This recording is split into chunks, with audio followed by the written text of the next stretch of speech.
Formula One on 5 Live. Hello and welcome to Silverstone Circuit. We're getting ready for the British Grand Prix. It's the 11th stop on the 2023 Formula One World Championship. And I have to say, Silverstone is in full song this afternoon. Rosanna Tennant with you down on the actual start grid. It is absolutely heaving here. I have never seen it this busy. We don't just have the teams and drivers, we have celebrities, we have sports stars, we have Hollywood stars. And to my left, the grandstands are absolutely heaving. They've been packed since Thursday, rumoured to be 480,000 fans coming across the weekend. So the atmosphere is incredible. Music has been blaring all day long, ramping up the energy as we get closer to lights out for the British Grand Prix. Up in the commentary box is Harry Benjamin, our commentator, alongside former Mercedes F1 reserve driver Sam Bird and BBC Sports chief F1 writer Andrew Benson. Good afternoon, guys. Honestly, the scene is set. I feel so lucky to be down here on the starting grid because everybody who's a who's who is here. I can't believe I'm one of them. Harry, you've got an amazing view from the commentary box. Just tell me what it looks like looking out onto the sea of people. Oh, it's brilliant. Yeah, you're absolutely right. We're overlooking, we're sort of above the Haas garage, really, in the pit lane, and then we can see in front of us the Williams of Alex Albon and the two Aston Martins already lined up in their grid spots. But it's the grandstand in front of us as they come down the Hamilton Straight, which is packed to the rafters. And to be honest, it's been packed all weekend long, and the predominant view that we have is of the fluorescent caps of Lando Norris supporters, and they come on a good day, starting second on the grid for Lando Norris. There's papaya orange too, not to mention, of course, the Lewis Hamilton flags and the Mercedes that are adorned all over this beautiful track. The atmosphere is really building, the music is pumping, and actually the clouds are starting to draw in. Yes, you're right. It was a lot sunnier earlier on today, and we were thinking we were going to have a very sunny British summer afternoon for the British Grand Prix, but you're right, the clouds are here, quite a bit of a breeze in the air, and I'm just watching the red arrows flying over the circuit, putting on an air display for the fans as well. Sam Bird, you've raced here, you know what it's like to drive in front of a home crowd. What are these home heroes like Lando Norris on the front row going to be feeling right now? They're absolute world-class professionals, so I don't think anything's going to really affect them too much. But I've got to say as well, I've never seen Silverstone buzzing as it is today. It's amazing to see so many fans of Formula One coming out here in force to witness what we hope will be a great race this afternoon. Yeah, we're keeping our fingers crossed. Andrew Benson is alongside you in the commentary box.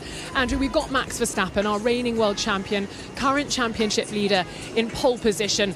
Max has got a chunky lead in the standings already, 81 points over his teammate Checo Perez. He'll start from pole today, but have you seen anything from the performance of the McLarens over the course of the weekend that would suggest they can take it to him when it comes to race pace this afternoon?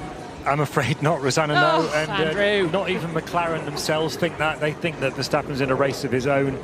However, what's interesting about this race is that the teams, McLaren, Mercedes, Ferrari, and maybe even Aston Martin, think that the teams behind Red Bull and Verstappen are in inverse race pace order. So the McLarens fear their race pace. Ferrari fear their race pace, perhaps not quite as much. Both of those two teams think that the Mercedes is a quicker car on a race run than theirs is. And then you've got Fernando Alonso right behind the two Mercedes. He's not looked that competitive this weekend so far, but they're also quietly confident. So in theory, behind Verstappen, it could be an absolutely gripping race for, unfortunately, just second place. Oh, well, this is the battle, isn't it, really, in 2023? The best of the rest starts from P2 down. And from what you've just said, we really do truly have a mixed-up grid. I tell you what else, we've got a fairly unusual grid this afternoon. We haven't just got the 10 teams competing this afternoon. There's an 11th team on the starting grid. Now, Hollywood are in Silverstone at the moment because they're filming for a new film that's going to be out on Apple Original.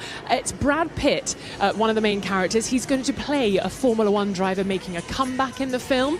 And I have to say, it's been incredible watching the film crew at work over the course of the weekend. I've been in the pit lane. They've got their own 2 garages properly set up like a real Formula One team would. They've got 2 cars, and I'm looking at them now. Beautiful livery. They look like a Formula One car. They're not. They're an F2 car, slightly spec'd to look more like an F1 car.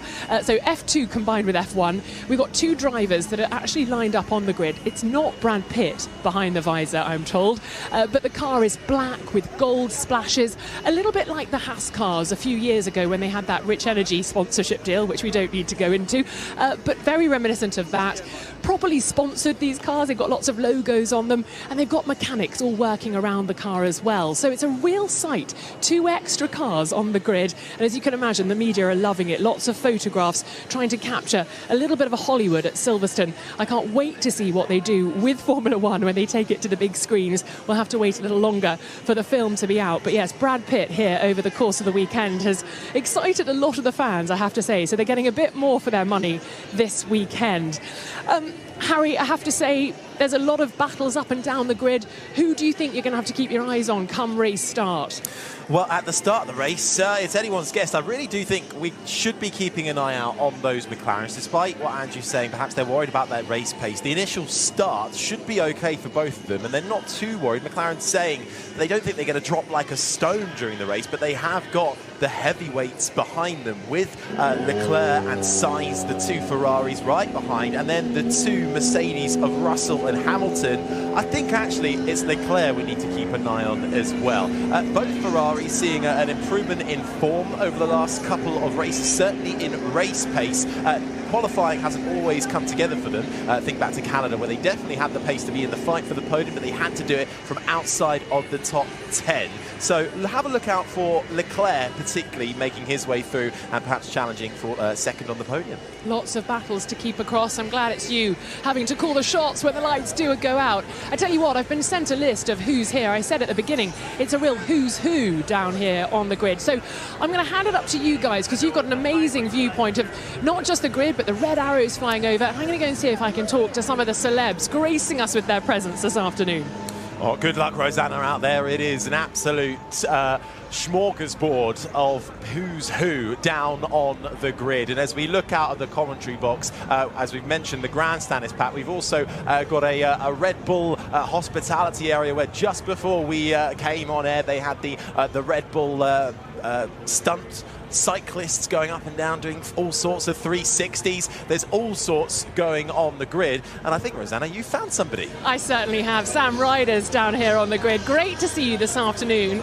A year ago you were singing the national anthem. What a moment that must have been. I'm imagining you're rather enjoying not being on duty. Oh gosh, it's so nice to be able to stroll around and not worry about sort of getting the words to the most beloved song ever. Yeah, we're here, we're chatting next to the Alfa Romeos, trying to keep an eye out for the best moustache in motorsport, see where Valtteri is, but it's a lovely day, so good. It's an amazing atmosphere. We were saying earlier, this is the sort of biggest and best we've seen it. What is it about Formula One that makes you want to turn up on a Sunday? It's the same as when I was a young kid watching it, you know, like cheering on Damon Hill. There's a magic in this sport, and especially here, it's such a special circuit, and it's beloved, you know. And the fans every year, it just gets bigger and bigger and bigger. God knows where we're going to put more. There's just new stands all the time, but hopefully that will be the problems we're facing within this sport. It's how to house as many fascinated onlookers as possible. And when the lights go out, are you going to be cheering loud for a certain driver? I'm stoked for Lando today, starting P2 on the grid. A tough start to the season for McLaren, and they've really come into their own. And let's hope the full-length race pace is there. Piastri, I think it's amazing rookie season, starting in relatively clean air. Let's see. Who knows? With some different pit strategies, we could see Oscar leading his first lap of a Grand Prix today. But I mean, it could be wishful thinking. Let's see. It could be cool. I love how you've got papaya McLaren orange sunglasses on as well. Always, always. Sam Ryder, great to chat to you. Thank you so much. Of course, Sam Ryder of Eurovision fame and the singer who was here last year performing the national anthem. But this year, we've got a new performer. We've got Damian Lewis, who, guys, we were listening to, of course, from Homeland and Billions, but we were listening to him in the paddock yesterday, weren't we? Because he was sort of tuning up with his band. Yeah, and he just finished just as we started recording the Checkered Flag podcast as well, despite my chance of one more song. We couldn't quite get it out from Damien Lewis, but he will be doing the national anthem. But brilliant to hear Sam Ryder there, the Eurovision winner from a couple of years ago for the UK. He's actually a pretty good commentator. We could do with him up here as well. But alongside me is somebody who's also a pretty good commentator as well. It is Sam Bird. And Sam, you've raced around here, you've won around here as well. On the grid right now, as we're gearing up with the clouds drawing in, as a home driver as well. Of course, the British support going to Russell, Hamilton, Lando Norris, and of course the London-born Thai Alex Albon, all having great starting positions. Are they going to be feeling that pressure more so here? It is one. Firstly, hello everybody.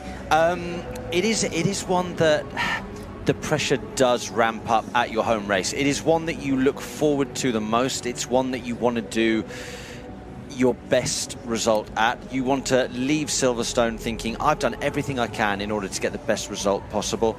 Look, Lando starting on the front row, he's just got to be thinking about trying to hold his position or better his position going into turn one. If he can lead a lap at the British Grand Prix, how cool is that? Of course, I think Max Verstappen will go on to win the race. But if Lando can get a great start, this place will erupt. It certainly will. It erupted yesterday when we all thought maybe he might get provisional pole. Verstappen's middle sector wasn't looking too good, but of course then Verstappen got it right in the final sector and managed to get another pole position. Just looking out of our commentary box window, I can see the Alex Albon car, the Williams car, which is a new livery, a slightly altered livery to celebrate 700 Grand Prix for Williams across this weekend, and they're doing it over Hungary as well. 800 Grand Prix, I should say, not 700. 100 out, but Alex Albon has, and both Williams actually, Logan Sargent showing some great pace, certainly in the practice sessions. Didn't quite come together for Sargent in qualifying, but Albon up in 8th. They're going to be buoyed by that performance, aren't they? Because despite the relative mid-pack tight fights, Albon is looking very competitive in that Williams, and he starts from 8th place. So another one to look out for there. Rosanna, down on the grid. Thank you so much. Yes, Sir Lewis Hamilton's father, Anthony Hamilton, with me. Very good afternoon to you. This place, I know it's special for Lewis, but I imagine it's special for you as well. It is special for me because I keep telling everybody that I've met that I remember the days when we couldn't even get in the front gate, and here we are today on the grid. What a moment. It's been a bit difficult this weekend for Lewis and the Mercedes team, but with this kind of crowd, is there anything they can do to push them up the grid this afternoon? You know, it's always the case that Lewis finds 2 tenths with the crowd here. So yeah, we're expecting to have a good race, and yeah, a podium is what we're looking for. And we're all hoping, I suppose, the Formula One fandom, that there will be a contract signed. Are you keen to stay part of this Formula One family for a bit longer? Yeah, I don't think the signing of the contract's going to be an issue. You know, I suspect it's just finer detail that's just taking time, but nothing's a major issue. Well, enjoy your time on the grid. Great to chat to you. Thank you very much. Sam, so special place for all the Hamiltons, I think. And as he says, what a moment to be here on the grid watching your son. I mean, it's amazing to be here as a fan, or even if you're working here, but to be linked to one of the drivers. How fabulous.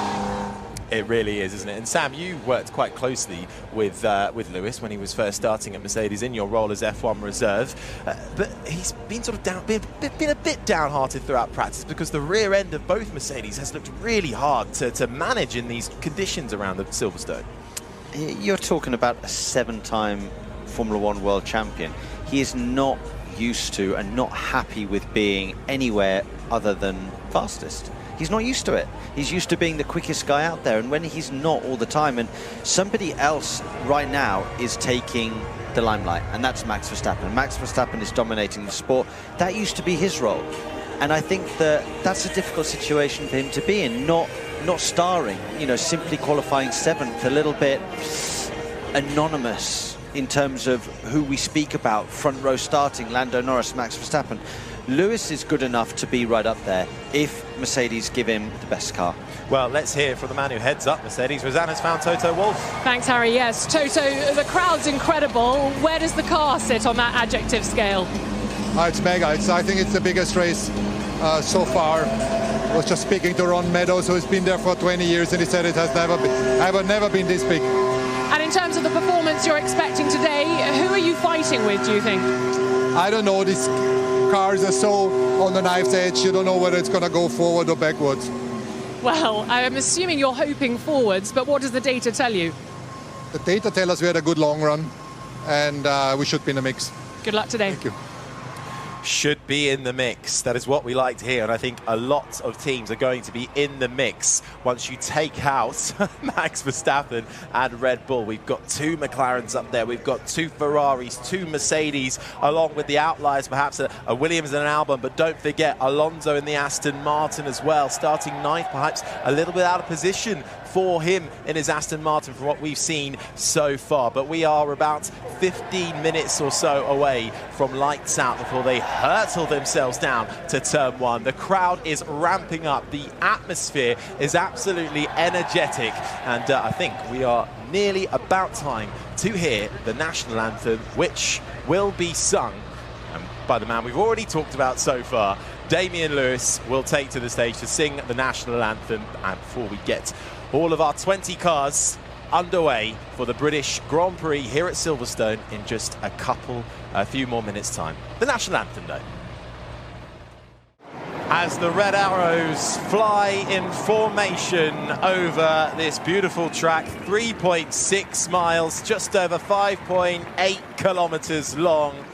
Everybody is up on their feet in the stands as Damien Lewis sings the national anthem. And Sam, just looking out at the television pictures we are getting, but also out of our commentary box window. We've said it earlier already today. I don't think either of us, and you've been coming to Silverstone a lot longer than I have seen it this busy before. I've never seen Silverstone this busy. It just goes to show how popular Formula One is right now. Obviously, we've had the very popular television show that's kind of boosted its rankings, but the superheroes, Max Verstappen, Lewis Hamilton, Lando Norris, everybody getting on board, and this sport has just grown so much over the last decade. It's incredible to see so many people, and we're in for a great day today. And, well, as the grid continues to ramp up, I've just seen Nico Hülkenberg's trainer running back towards him there. But there's a lot of action going on the gravel right now. Just as if you're looking at the straight from last on the grid, you can see on the left-hand side, here's Rosanna with more. Can you see me as well? Being crushed by the crowd as the drivers of Apex GP, the Hollywood Formula One team here this weekend, were racing down the gravel with Brad Pitt, of course, one of their drivers. He had a steely look of determination on his face, game face on. Of course, they're filming some of the scenes that will go into the film that they are currently working on to release for all of us. Carlos Sainz was walking alongside Brad Pitt, and the other driver, of course, who'll be in the film as well, the younger driver that Brad Pitt's character is going to go up against in his comeback. So it was rather amazing. It was sort of a mixture of film crew and I think security guards making sure that Brad Pitt could make his way from the front of the grid back down to the back of the grid where those 2 cars we were talking about earlier are. So yeah, plenty to watch out for on this grid. It is so busy with even more characters involved this weekend. Everywhere you look, you turn your head left, you turn your head right, and there is something happening as well. Of course, the Brad Pitt Apex Grand Prix cars will be taking the formation lap and then not completing it, though, and it will not be starting this race. We won't get the full 11th team going, but perhaps in a few years we might see a legitimate 11th team joining us on the Formula One grid. Okay, Sam, should we get into a bit of prediction time? Let's do it. What are we hoping for? Because so far you've kind of copied me so far with all of our predictions. Oh, please. So we've had a Verstappen win, fine, but this podium fight is very much up in the air. It really is. I think we could name 7 or 8 people, to be honest. As Andrew alluded to, it's hard to call. I'd love to see Fernando Alonso up there. I'd love to see Lando Norris get a podium. I think the Ferraris have got a chance. The Mercedes cars looked good on long runs. To be honest, I think 6 or 7 drivers could be getting a podium today. Well, we've got the BBC's chief F1 writer, Andrew Benson, with us as well. And I'll ask you the same question, Andrew. Podium? Or the last spot on it, at least? I don't know the answer, Harry, but you mentioned Charles Leclerc earlier, and actually it should be remembered he is absolutely blinding around Silverstone. He's produced some of the best drives. One sec, we've got to go to Rosanna. Yes, and with Zach Brown from McLaren, what a moment yesterday to get your drivers up into P2 and P3. How realistic are you that they can stay there this afternoon, Zach? Well, it's not going to be easy, but I think it's achievable. This is a genuine pace. We had really good race pace on Friday. The conditions are cooling down, which our car likes, so it's not going to be easy, but let's see what happens. And of course, the team racing on home soil here. What has the weekend been like operationally with so many people here cheering you on? Yeah, no, the fans have been amazing. Great to see Lando and Oscar up at the front, and just such a nice reward for all the men and women at McLaren who have worked so hard from a difficult start to the year. If you would have said to me in Bahrain, will we be on the front row in Silverstone? I would have said no way. So one step at a time, and let's hope that we can finish where we started or around there. And so more upgrades coming for Hungary as well? More upgrades coming, but so does every other team on the grid. So we'll have to out-upgrade them. Well, good luck this afternoon. Thank you. Well, Zach Brown then, feeling bullish for McLaren, but to come back to Andrew to what you were saying, they're going to have to look in their mirrors because Leclerc has been looking pacey. So yeah, so I was saying 2019 he defended against Max Verstappen like a lion. You know, it was a duel that reminded a lot of people of the famous one between Gilles Villeneuve and René Arnoux back in the French Grand Prix in 1979. 2020 he was on the podium in a Ferrari which didn't deserve to be anywhere near a podium, and we're going somewhere else now. Yeah, sorry Andrew, because we've got Christian Horner with Rosanna. You can't not come to me if I've got Christian Horner, team principal of Red Bull. Well, congratulations on pole position yesterday. Is it going to be an easy one, this one, do you think? I don't think they're ever easy. So, and the weather's a factor. We got McLaren up there as well that look very quick. You know, Ferrari are going to be busy, you know, getting stuck in as well. So it's going to be an interesting one. And you've got two strategies, obviously, like normal to be thinking of, but one right up at the front and Checo further back down. Were there a few words last night? Well, look, we had them all round for a barbecue last night and forgot about Formula One for an evening and reset and go again today. How far up do you think he can get? Well, look, he did it third last week, so it's a lot harder track to overtake at, but I don't know. I think he can get in the top. If he can get in the top 6 from there, will be a good result. Can't wait to come to yours for a barbecue soon. I've seen that barbecue. It looks incredible. You're welcome, and your mum. Oh, thank you so much. Lovely. Rosanna, can you get us invites as well, please? Because we could do with a bit of barbecuing as well. But really interesting there, words from Christian Horner. I did actually spy Sergio Perez talking to Dr. Helmut Marko, the Red Bull advisor for drivers mainly, who they pick at Red Bull and AlphaTauri outside their hospitality in the paddock yesterday. All seemed fairly happy, fair smiles between them both. But once again, Sam, they're having to split their strategies. Well, Verstappen, you wonder what their strategy is, go out and win it. But with Perez, you know, it's so much harder for them and it's unnecessary. It is unnecessary. It's strange with Sergio. He's a great driver and he's delivered on multiple occasions for Red Bull, but he's on a dreadful, dreadful run of form, especially in qualifying. The races tend to come through and he'll rescue the weekend. But let's face it, the championship charge that he had, that's over. It's done. So he needs to focus his attention to qualifying. If he can qualify on the front 2 rows, he'll get podiums. Well, Sergio Perez will have to start from 15th on the grid. We'll do a full rundown just before lights out, so you know where everybody starts. But you could hear more eruption from the grandstands. Everybody's so excited to get this race underway, and they've had to withstand some mixed conditions throughout the weekend. We've had rain pretty much every single day over the course of the weekend, and we had it a little bit this morning, and it has kind of abated, but we started with sunshine, and now there are some ominous grey clouds just coming in across the circuit as we look out of our commentary box. So I'm wondering, Sam, I think there's a threat of rain coming. Well, the air pressure's quite high. Humidity's at 54 at the moment, and we've got a risk of rain for the F1 races around 40%, but I would say that could climb. I reckon it could be higher than 40% in 20 minutes time, half an hour's time. It would be interesting if we're having maybe a little bit of rain at 4 o'clock, according to Mr. Benson. That could make things very interesting. Well, it's not really me. I'm just pointing at the BBC weather well, website. No, it's on your... exactly. No, it's on your laptop, therefore you predicted it. Well, that will just throw even more into the mix, won't it? A slightly mixed up grid, an incredibly competitive one as well, with maybe some rain in the next hour or so. Can I just say the other person that we've completely forgotten to mention today is Oscar Piastri. Oscar Piastri starting third on the grid. He's got the upgrade kit that Lando Norris had at the previous race. Lando's obviously had a little bit more for this one, but what a great job he did yesterday. What can the rookie do from third on the grid today? Well, that'll be one to watch out for, and it's great to see Piastri getting those upgrades for the first time and making them stick. Well, we've had Andrew Benson's weather update. Let's get Rosanna Tennant's weather update. It is spitting, gentlemen. I cannot believe it. Yes, just a few very fine raindrops falling in the F1 paddock. I've had to leave the grid because, of course, they clear it for just the drivers and their mechanics.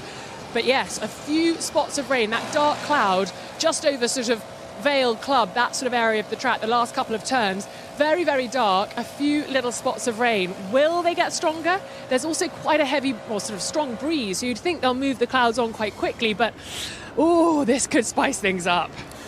Just what we need, isn't it? A bit of rain for the British Grand Prix. Well, let's wait and see. There are umbrellas that have started to go up. They've just put an umbrella to cover the cockpit of Fernando Alonso's Aston Martin. There's a little bit of work being done to the front left tyre. The umbrella's also gone up over Pierre Gasly's Alpine and Nico Hülkenberg's Haas. So clearly a bit of rain certainly in the air. How is that going to affect things? Sam, in terms of strategy and tyre usage for this race, what can we expect?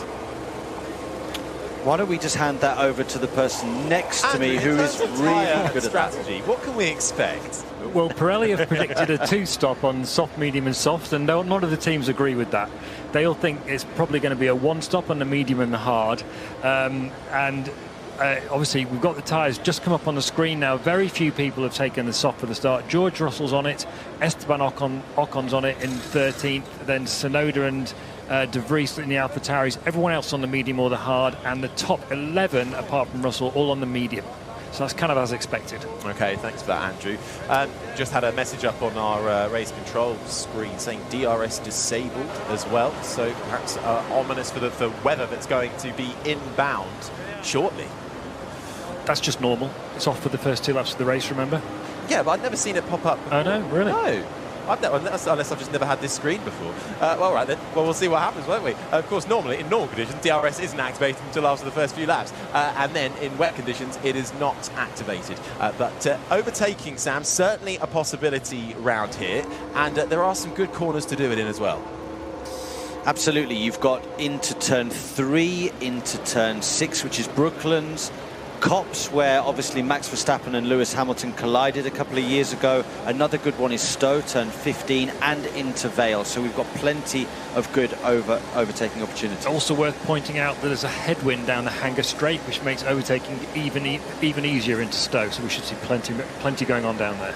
Well, it is certainly getting exciting. Track temperature, 28 degrees. Air temperature, just over 21.5 degrees. The grey clouds have now landed over the circuit. The umbrellas that were up covering some of the drivers' cockpits have now been put away as we are about to get underway for the formation lap. So it is about to get heated here for the British Grand Prix, and we are really excited to see who's going to come out on top. It may well be a foregone conclusion for Max Verstappen, but anything is possible in Formula One. The fight for the podium is certainly something that is going to be one to watch out for, with many teams in the fight.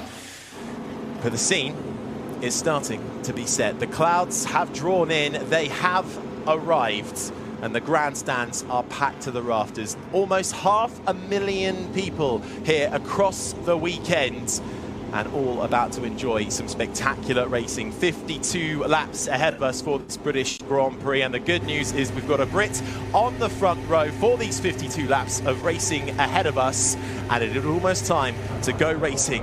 It's time for the British Grand Prix.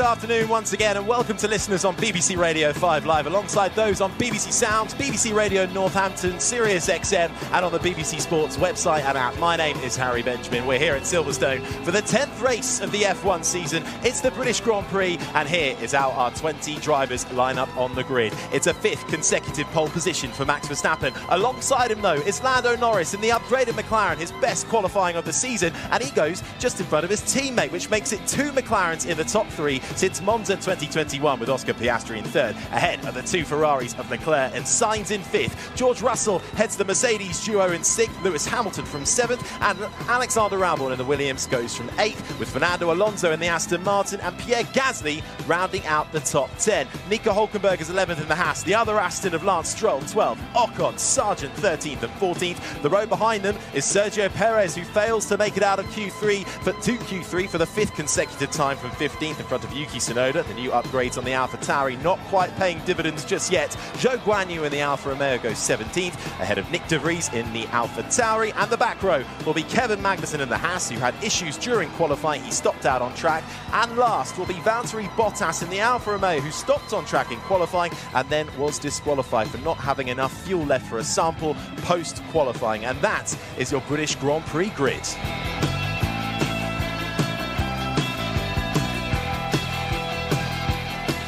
Well, the formation lap well and truly underway here. The grid almost cleared, and alongside myself to call all the action is the former Mercedes F1 reserve driver Sam Bird, the BBC's chief F1 writer Andrew Benson. Down pit lane will be Rosanna Tennant. This is the sound of Lando Norris as they begin to approach the grid.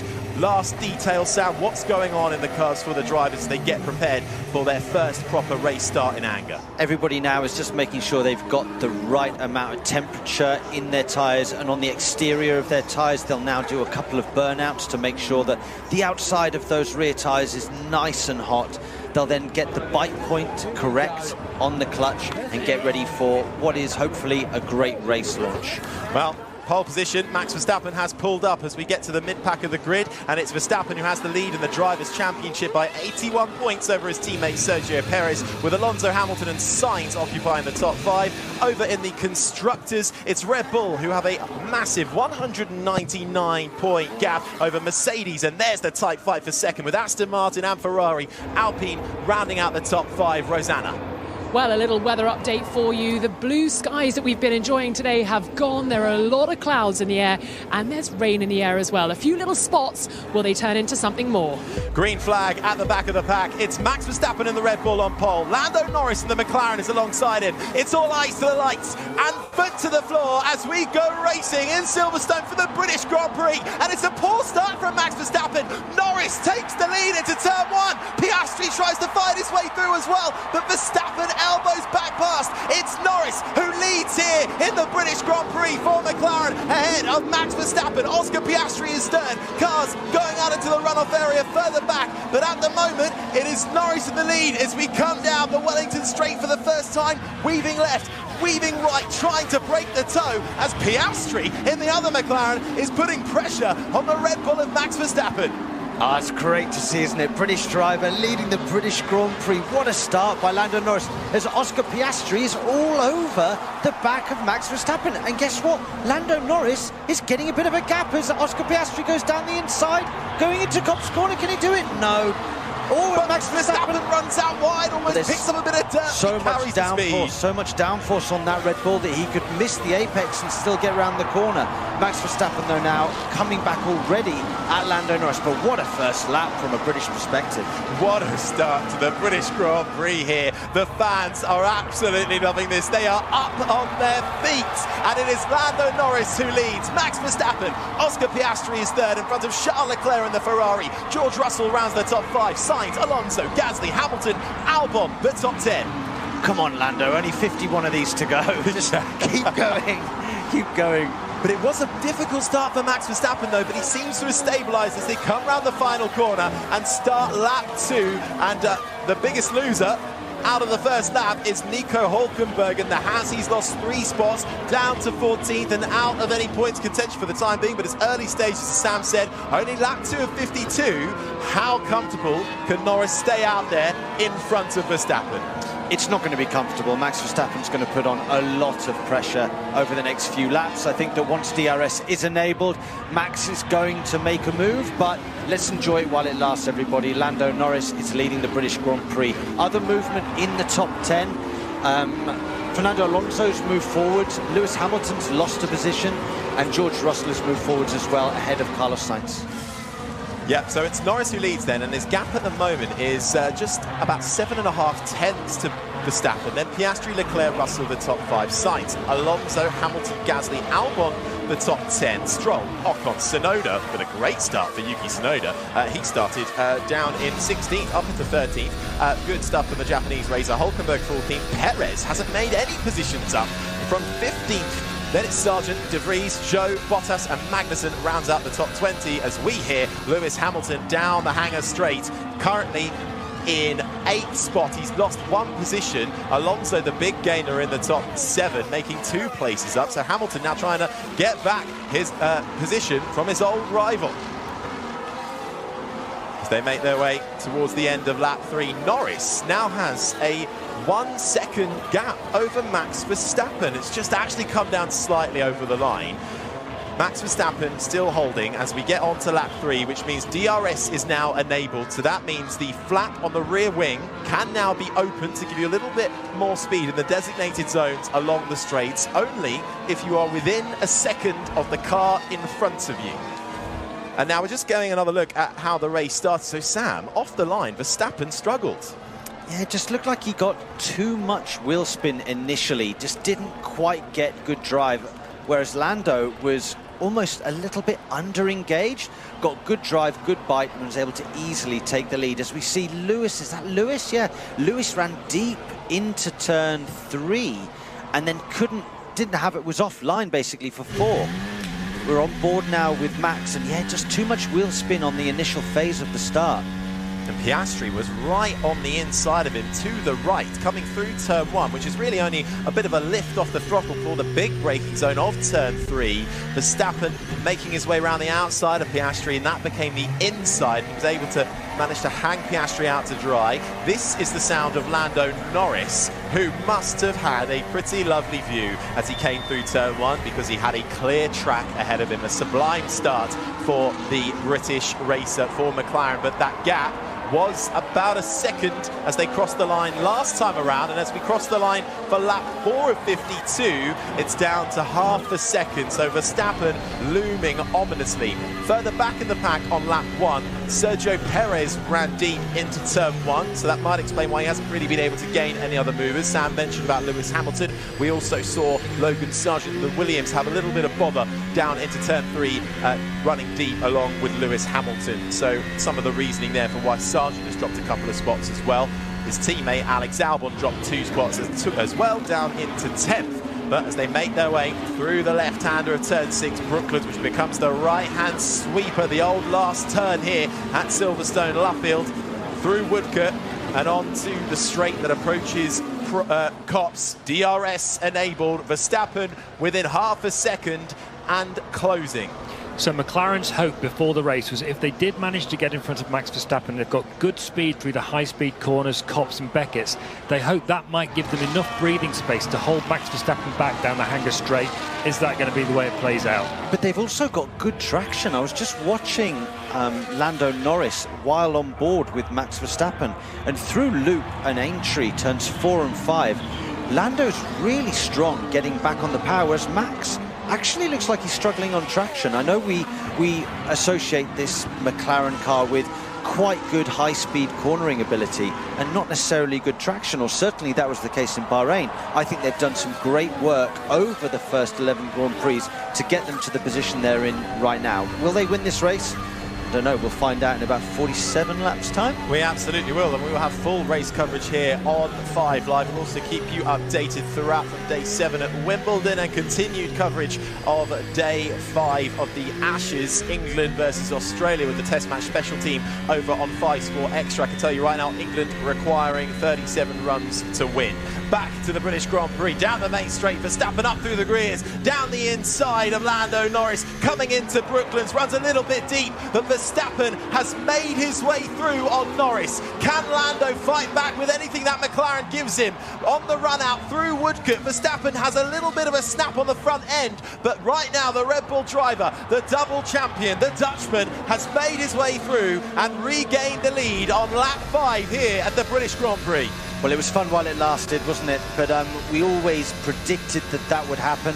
I'd just been saying about better traction for the McLaren, but on this particular lap, on lap 5, Lando's traction out of that specific corner, turn 4, the loop, was not the best. Max just seized the opportunity down the inside into Brooklands. George Russell, DRS open into the right-hander of Stowe. Almost had a little look at the inside of Charles Leclerc in the Ferrari. In fact, he has a proper look next time around as they come into Vale. Turn 16, the left-hander, but Leclerc slams the door shut. Russell's in a bit of a Ferrari sandwich right now as they cross the line for lap 6 of 52. Leclerc is 4th. This is the sound of George Russell in 5th. Carlos Sainz right behind him in 6th. I don't think George is going to be too happy with that defence. It looked like he went twice Charles Leclerc there, and it looked a little bit late.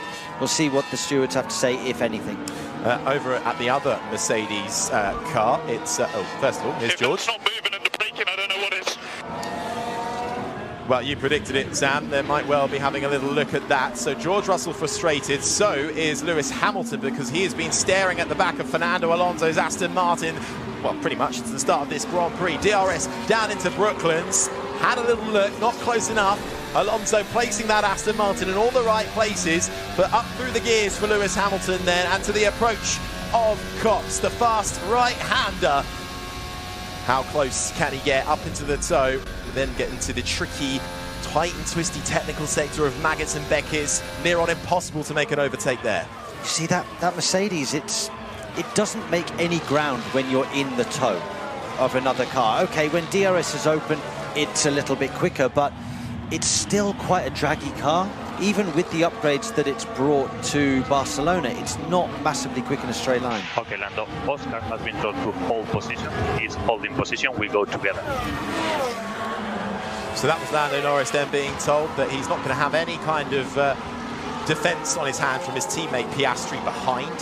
So what's going on there is that McLaren were talking before the race about picking their fights. That's why Norris didn't fight Verstappen too hard. You've got a certain amount of tyre credit, if you like, with these Pirellis. If you use it too much, fighting a fight that you can't win, then it's going to pay you back badly later on in the race. They're trying to get on the podium with their two guys behind Verstappen, so they're working together in Verstappen's DRS range, trying to keep a gap to Leclerc and the guys behind him. Absolutely, they've got a great chance actually of this if they continue to work in the way that they're going.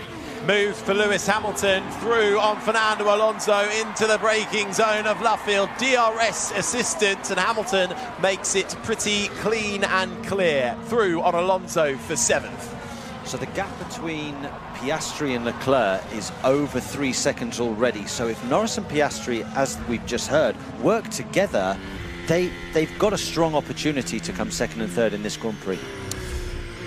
We're just seeing a little replay on board Sergio Perez, who was battling with the Haas. It must have been Nico Hülkenberg who had a lockup coming into 3, and that allowed Perez the advantage to get through. Hülkenberg having a bad opening start to this race, actually. He's fallen all the way down to 16th, and Perez made it up the inside of Hülkenberg as they came onto the Wellington Straight. So Perez up in position, then he's now up into 13th. So this fight back not proving too quick in these opening stages. And that move between Perez and Hülkenberg has cost Nico Hülkenberg his front wing end plate. So that'll be a front wing change at his first pit stop and a load more seconds gone. Okay, so it is lap 8 of 52. Verstappen leads by just over a second from 1.2 seconds from Lando Norris and Oscar Piastri, the two McLarens, 2nd and 3rd. Then comes Leclerc and Russell, the top 5. Sainz, Hamilton, Alonso, Gasly and Albon, the top 10. Feeling a bit weird. Yeah, wind is fairly variable, Max. So that was Max Verstappen. Car's pulling a bit weird. Is that on the straight, Sam? It's just slightly pulling, or to the left or to the right? Well, remember, this track is an old old airfield, effectively, and you get a lot of wind here, and it can be quite gusty, so sometimes you feel like the engine's pulling well, sometimes it doesn't feel so strong. Some laps you get more understeer at corners, some laps you get more oversteer, so it depends on the wind direction and depends on what corner. Okay, well, it's lap 8 here for the British Grand Prix. Max Verstappen leads by over a second, and we can head over to Eleanor Oldroyd at Headingley for an update. Still here with the British Grand Prix then. Verstappen leads Norris by just under a second. Piastri, Leclerc, Russell the top 5. Sainz, Hamilton, Alonso, Gasly and Albon the top 10. Stroll, Ocon, Perez, Tsunoda, Sargent the top 15. De Vries, Zhou, Bottas, Magnussen and Hulkenberg, the two Hasses, currently occupying 19th and 20th. As we previously heard, the skirmishes that Nico Hulkenberg got in to lose his front wing end plate. Meanwhile, the battle for fourth continues to rage on. George Russell, half a second behind Charles Leclerc, who was holding firm in fourth for the time being. So on this battle, just remember that George Russell started on the soft tyre in his Mercedes. Charles Leclerc. It's lap 9 of 52 here at the British Grand Prix. Max Verstappen leads by over a second from Piastri, but there is a great fight developing between Charles Leclerc and George Russell for 4th and 5th. But as Andrew Benson, our BBC's chief F1 writer, was just saying to us, we've got to remember that George Russell started this on a race on a soft set of tyres, whereas Leclerc is on the medium compound of tyre. And that means Russell's only got a certain amount of time to make this move before that soft tyre starts to drop off. What's happening with Leclerc's pace? Is he just managing these tyres, trying to hold Russell back as best he can so that he gets the best race strategy? Probably a one-stop for him, whereas Russell may be stuck on a 2. So it's not looking that great for Russell unless he can clear the Ferrari. Well, this is live coverage of the British Grand Prix, where Verstappen has a 6/10 lead, but we are focusing on the battle for that 4th place. Leclerc has a gap, really. He's not closing up on Piastri in front of him. The gap between 3rd place Piastri and 4th place Leclerc is over 3.5 seconds, as Leclerc's focus is right now on keeping George Russell behind. Then comes Sainz in 6th, Hamilton 7th, Alonso 8th, Gasly is in 9th, and Alex Albon is in 10th, in front of Stroll. Ocon, who's just come into the pit lane from 12th. Perez will then move up a place, followed by Tsunoda and Sargent, the top 15. De Vries, Zhou, Bottas, Magnussen and Hulkenberg, 20th and last. So Perez now with Ocon coming into the pits with what is seemingly an unscheduled stop. We are retiring the car. We are boxing to retire the car. I'm very sorry. Well, that is Esteban Ocon's day done. Then another retirement this year for the Frenchman, who pulls into his pit box, and immediately the mechanics get to work and put that car up on its jacks and wheel it back into the garage. We're just seeing a replay, and that's what you're hearing of Lewis Hamilton making his way past Fernando Alonso. That was for 7th place, and that was a fairly easy move with DRS on the Wellington straight coming into Brooklands for turn 6. Let's head down to Rosanna Tennant. Well, we were focusing on the weather as the race got going, weren't we, with a few little spots of rain. They seem to have passed, but actually the clouds are still here, lingering over the circuit. And it is very breezy. I'm looking up at 3 flags, one for Great Britain, obviously, the Union flag, one for the FIA and one for Formula 1. And they are all floating and blowing in the breeze very aggressively. So I can't imagine what it's like out there in a Formula 1 car.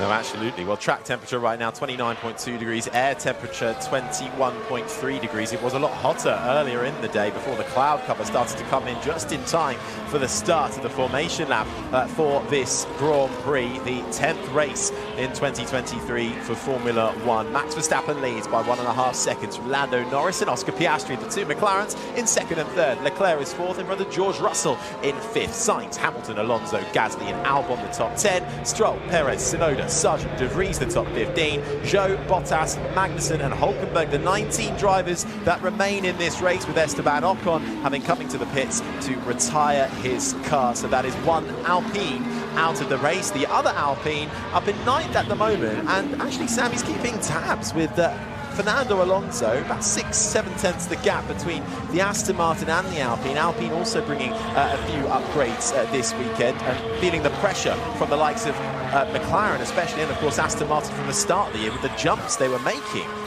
Well, Alpine was a team that people looked at the beginning of the year and thought, wow, they're going to be quite competitive, and then they were absolutely nowhere for the majority of the start of the season, and they're just starting to get some results together.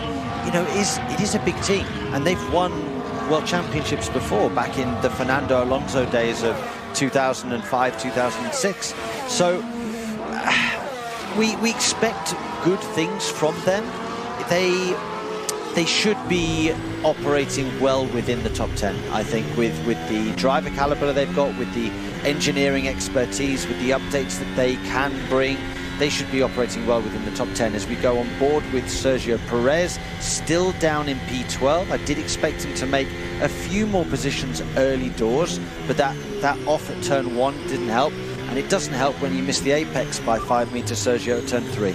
Yeah, we're tracking the rain, but it's going to miss us on the radar. I wouldn't be so sure about that. First drop from the visor. Copy. Now, I don't want to be that guy, but the last time George Russell said he thought it was raining with drops on the visor, it turned out to be his sweat. So I can imagine Mercedes might want to double check that. They think the rain is going to miss the circuit. We were told, and we saw, that the rain might well come at around about 4 o'clock local time. It's 3:20 now, so we'll see how quickly that ebbs and flows, as the grey clouds are definitely looming over the circuit, but there are pockets of blue sky and puffier white clouds here. Well, all the engineers have a certain weather radar station available to them on their screens in the garages, and we actually just saw a clip of one of those. I think it was in the Alpine Pratt Perch, and it did look like the majority of the rain would miss to the northwest of the circuit. However, sometimes they can be wrong, as is that Sergio Perez makes a move through on 11th on Lance Stroll as they come into Stowe.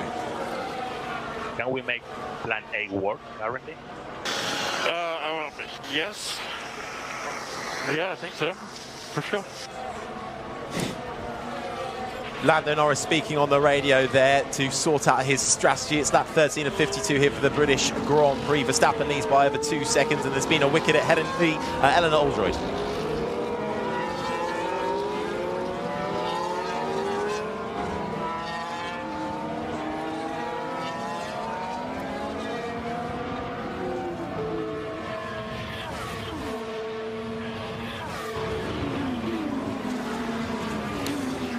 Thank you very much. Back here for the British Grand Prix. It is lap 13 of 52. Max Verstappen leads by over 2 seconds from Norris, Piastri, Leclerc and Russell, the top 5. Sainz, Hamilton, Alonso, Gasly and Albon, the top 10.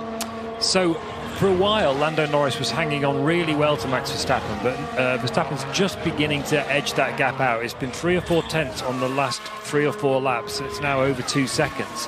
Behind the top 3, Leclerc's still 3.6 seconds behind Piastri, measuring his pace. Russell still can't get by on those soft tyres on his Mercedes. And Lewis Hamilton back in 7th place. Although he had really strong race pace on Friday, he's not making any ground on Carlos Sainz's Ferrari ahead of him. In fact, he's losing ground. He's now 3 seconds behind.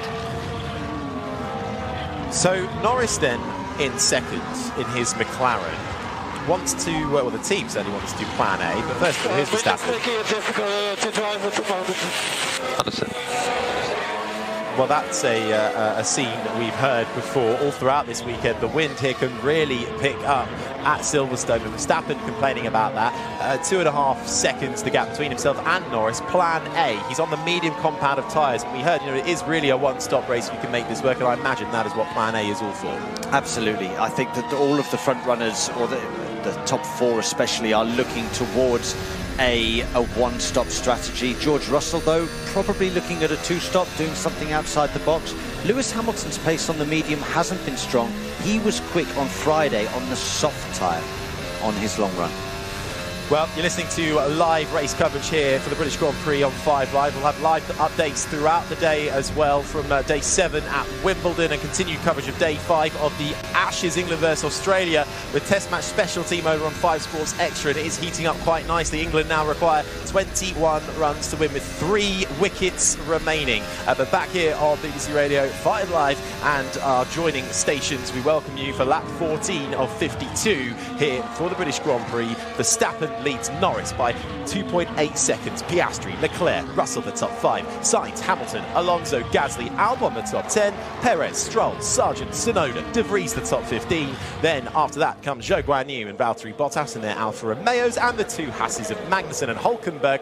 Out of this race is Esteban Ocon, the only retirement so far, coming on lap 9. Issues for the Alpine driver as Pep Guardiola watches on behind Toto Wolff from the Mercedes garage. We've seen him pop up at a fair few Formula One races over the last couple of years, and right now though, perhaps a slight grimace from Toto Wolff as we just saw a replay of George Russell. Was that on the exit of Copse, running out onto the curbs? That was indeed the exit of Copse. That won't do his floor any good at all.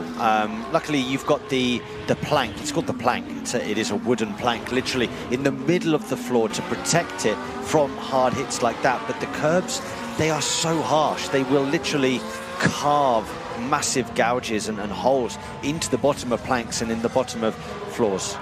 Light drizzle, that is the words on the radio for Max Verstappen, who heads the pack with over 3 seconds the gap. Well, we're getting into drizzle and deluge talk time now, aren't we? How quickly will that develop? Lap 15 of 52. Verstappen is the one giving us the weather information. Further back, meanwhile, as the battles are really between Leclerc and Russell, which has been raging on for 4th and 5th, and also Alonso and Gasly, the Aston Martin versus the Alpine. Now, this has been raging on for a little bit of time as well. This is the sound of Pierre Gasly in the Alpine making his way down the hangar straight, looking at the rear of the Aston Martin of Fernando Alonso, which makes the turn right through Stowe. The pit lane entry is then to your right. They both carry on forward before you get into the heavy braking zone of turn 16. That's Vale through 17, and then the final corner of Club. And before you know it, you're back onto the Hamilton straight and facing another lap in turn 1. And it is another lap and turn 1 for both of them, and Gasly cannot find a way through. That gap remaining at about half a second right now. Are there any other fights really developing further back in the pack? The two Alfa Romeos are fairly spaced apart. Hülkenberg's had a bit of a nightmare with front wing damage, so he's down there and has come into the pits for changes, so he's unfortunately having damage limitation. Yuki Tsunoda, what's happened to the AlphaTauri driver? Has he come into the pits? I think he might well have done. Tsunoda, the Japanese racer in the AlphaTauri, was having a good race, was running up in 13th spot, but is now registering as down in 18th at the moment, so came in for the pit stop, we think. So he's definitely come in. So Tsunoda has gone on, changed from the softs and come onto the hard compound of tyre. So that is why Tsunoda is down there and only ahead of Hülkenberg in 19th, who pitted early for front wing damage, and Ocon is out of this race. Russell all over the back once again of the Ferrari in front of Leclerc as they make their way through Stowe. Very easy to run out wide there and break track limits. We're seeing a few lap times deleted for running out wide, all 4 wheels across the white line, but Russell and Leclerc keep it neat and tidy, and Russell just can't match the pace of Leclerc right now.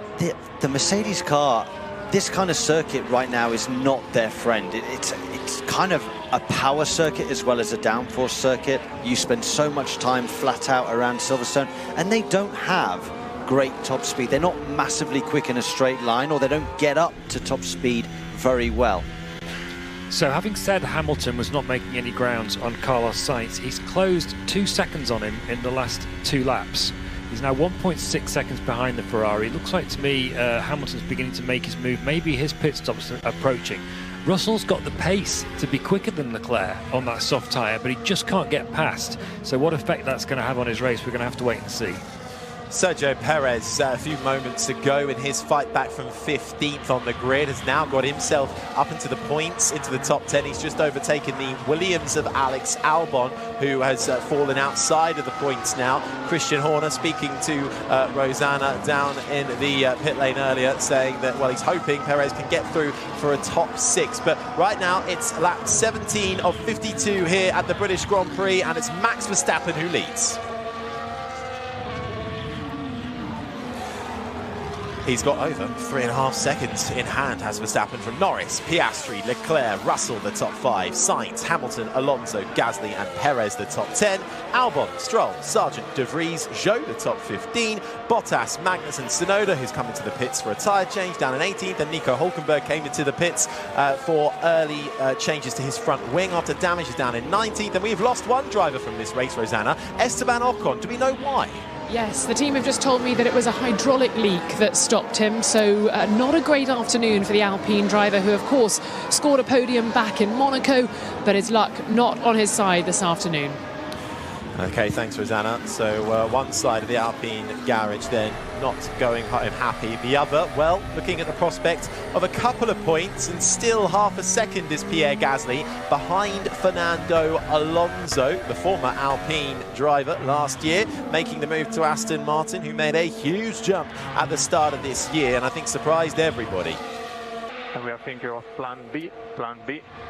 What was plan B, Ricky? I forgot, I mixed up. Yeah, I'll let you know.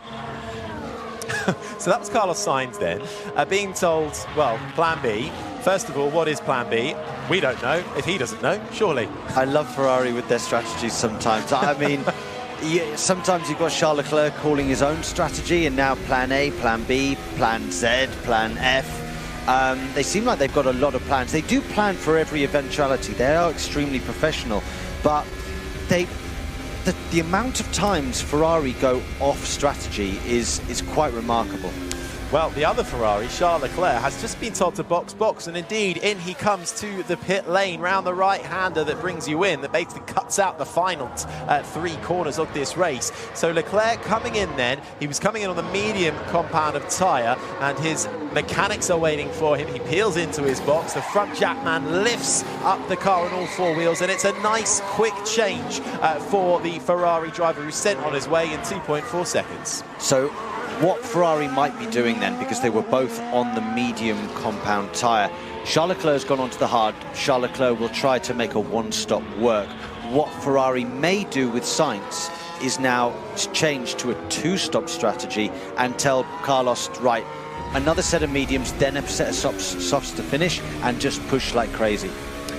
I get the impression, you know, Sam, that Ferrari, they over-plan the strategy, in the sense that I think plan A might be a one-stop, plan B might also be a one-stop, but it's just a different one-stop with like a longer first stint or a shorter first stint or whatever, obviously longer now because Sainz has stayed out.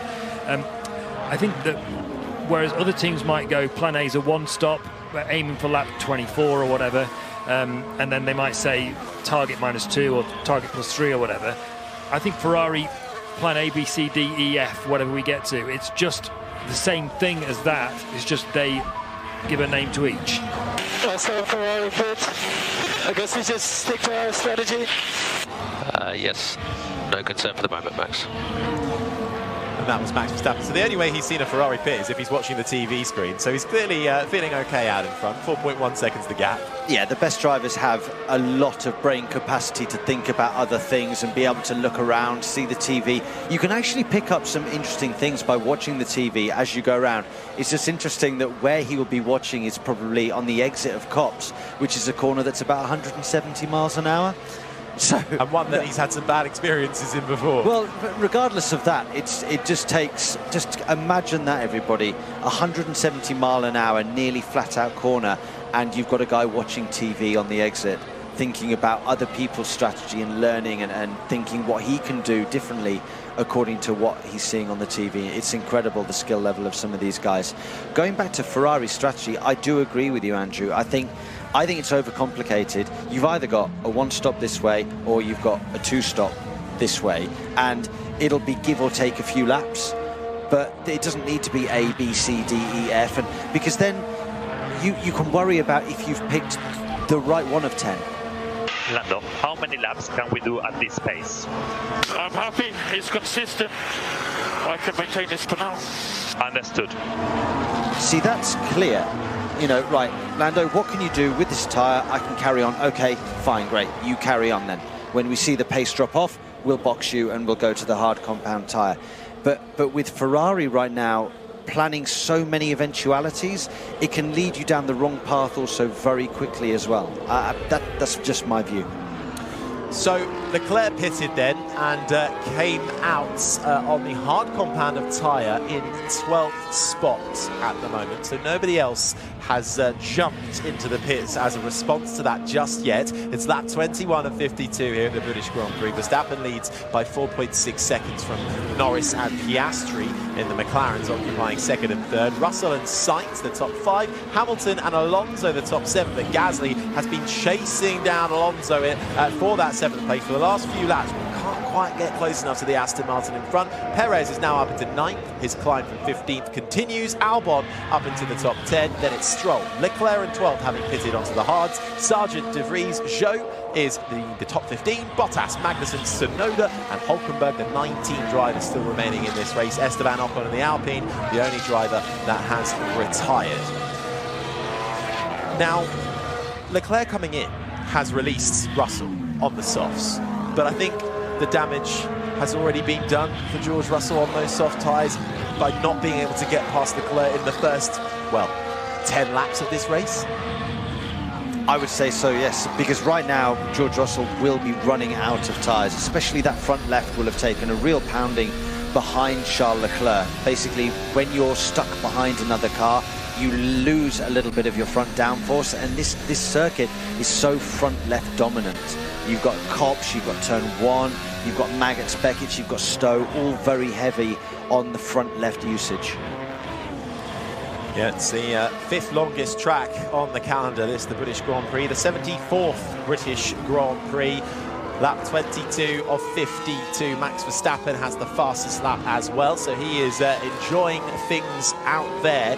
Closest gaps currently, well, it's still Alonso and Gasly, about just under 0.8 of a second between them. Perez now will be trying to catch up as much time now. He's got a bit of clean air. He's got 2 seconds in front of him before he reaches the battle that involves Gasly and Alonso for 7th and 8th. Further back, though, it's actually all pretty spaced out.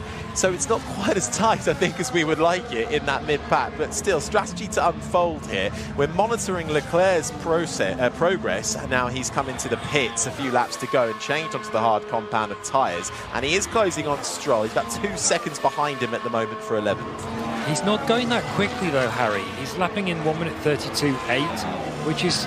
it's like only a little bit quicker than Norris and Piastri, like a couple of tenths or so, and the same pace as Russell.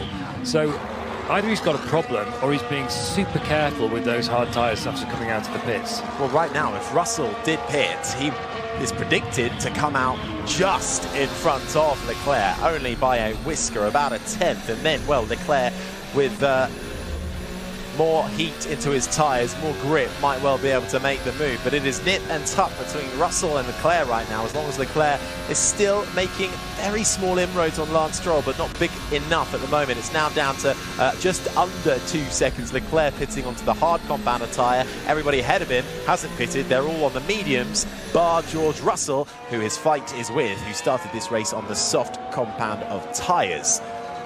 The McLarens are going very nicely at the moment. Norris in second, Piastri holding firm in third. We've been told there's no major fight that's going to have play out between those two, so they are happy as long as they are occupying second and third. Absolutely, and there's no need for them to pit just yet. They're under no pressure from behind. Russell is on a soft tyre, 5.3 seconds behind, and Carlos Sainz a further 3.6 seconds behind him. The pace of Charles Leclerc really isn't anything special. I'm just wondering, we had a little bit of rain last night and we had rain the day before. We didn't see too many people run the hard compound tyres on the Friday or the Saturday morning. I'm just wondering whether they're actually really working, whether the rubber is getting into the surface and if he's got any grip out there, because the medium and the soft seem to be okay, but the hard, I'm not so sure right now. Well, it's similar actually with Yuki Tsunoda. I know a less competitive car, but he changed quite early onto the hard compound tyre and has not been really able to make any kind of progress either. Yuki Tsunoda on the last lap was quicker than Charles Leclerc. Yeah, and you would, you know, unless by the Ferrari almost. The Ferrari, oh no, by a tenth, just under a tenth, just under a tenth of a second, but still. The guy who's running around pretty much in last place at the moment is as quick as the lead driver. Let's call him the lead driver at Ferrari. You know, what's happening with the Ferrari? Why is it not being able to switch on his his hard compound tyres, or is there some kind of niggle within that Ferrari? Quite possibly. Well, Leclerc in 12th. 1.3 seconds the gap now between himself and Stroll, but it's lap 24 of 52. Verstappen leads by almost 6 seconds from Norris and Piastri. Russell and Sainz the top 5. So Leclerc's just picked his pace up on that last lap with the 32.5. That's quicker than nearly everyone in front of him, apart from Verstappen. So I think possibly, Sam, it's what we were thinking. The second option, he's just taking it really easy on those hard tyres, trying to, in the first few laps, trying to play them in with the view, presumably, to go to the end of the race. If he's going to do that, he's going to have to. He can't overuse them in the first few laps, get them too hot, because then these Pirellis, they never come back. Well, it'd be very, very easy to over-push on the outlap on a set of hards and just kind of understeer, grain that front left, and then you'll never get it back. So by looking after it and being careful, you can give it more life. This is the sound of Charles Leclerc, who makes his way through Magnus and Becker's, out through Chapel and on the Hangar straight, approaching turn 15, the right-hander of Stowe, and has, as we have been discussing, been slightly struggling on these hard compounder tyres, but has now picked up the pace, and he has got Lance Stroll in the Aston Martin ahead in his sights on the medium compounder tyre. Here's Norris. How many laps can we do with this pace? How many laps at this pace? I'm happy it's consistent, but it's not changing until it's racing. Okay, so that's Lando Norris then. So he's fallen still 6 seconds behind Verstappen. So just giving updates on how he's faring in his McLaren. Of course, he got a big upgrade in Austria with a little bit extra on top for this weekend. Oscar Piastri getting his first chance to try out the upgrades on that McLaren this weekend here in Silverstone, and paying dividends straight away for both drivers. Norris second, Piastri in third. Charles Leclerc into the braking zone at the end of the DRS stretch down the Wellington straight through Brooklands into Luffield, closes up once more on Lance Stroll. The gap now less than 0.4 of a second, as Leclerc now needs to really dispatch Lance Stroll as quickly as he can. This is the sound of Leclerc coming through the right-hander of Copse, taking a little bit of curb on exit, and will be lining up a move onto the Hangar straight with the DRS zone activated, and perhaps down the inside of Stowe, but through Maggotts, through Beckett's, out through Chapel once more. The sun breaking out from the cloud cover here that covers this Silverstone track in Towcester, Northamptonshire. Leclerc, Stroll to his left and through on Leclerc and through on Stroll for 11th spot on the inside at Stowe, with DRS making that fairly easy for him. So we've now just about halfway through. We are halfway through this Grand Prix. I think our predictions weren't necessarily the best. I mean, we had Norris potentially on the podium. Nobody had Piastri on the podium. We all had Verstappen to win. But I really think as the laps go by that McLaren have just got such a great opportunity here to come second and third. Russell, we'll wait to see yet what he does with his strategy, but the rest of them, nobody's really coming back at McLaren. Nobody's taking the fight to them. They're running a race on their own. I don't know what you think, Andrew, but right now I'd say they are absolute favourites to come second and third in this Grand Prix. I completely agree with you, Sam. I think they'll even be surprised themselves by this race pace. It's quite warm today. The sun has stayed out despite the sort of slightly cloudy period. They're looking very convincing, the two McLarens in second and third places. We don't know how the strategies are going to play out, but even if they ended up behind Leclerc after the pit stops, which I don't think there's any reason to believe that they will at the moment, they're going to have so much more tyre life than him, and they should just be able to drive past. So it's looking good for a McLaren 2-3 right now.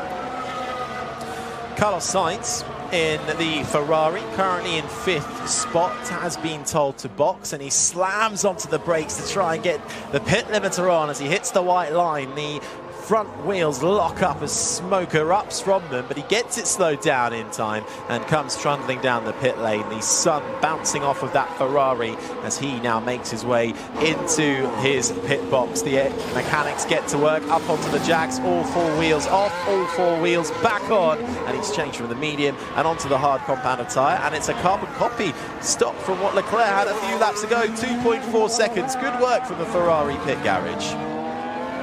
Yeah, very good work from the Ferrari pit garage. We're used to seeing 2.5s, 2.6, 2.4 is exceptional. Well, it's Verstappen who still heads out in front, so now we monitor Carlos Sainz and the other Ferrari who have made their pit stops.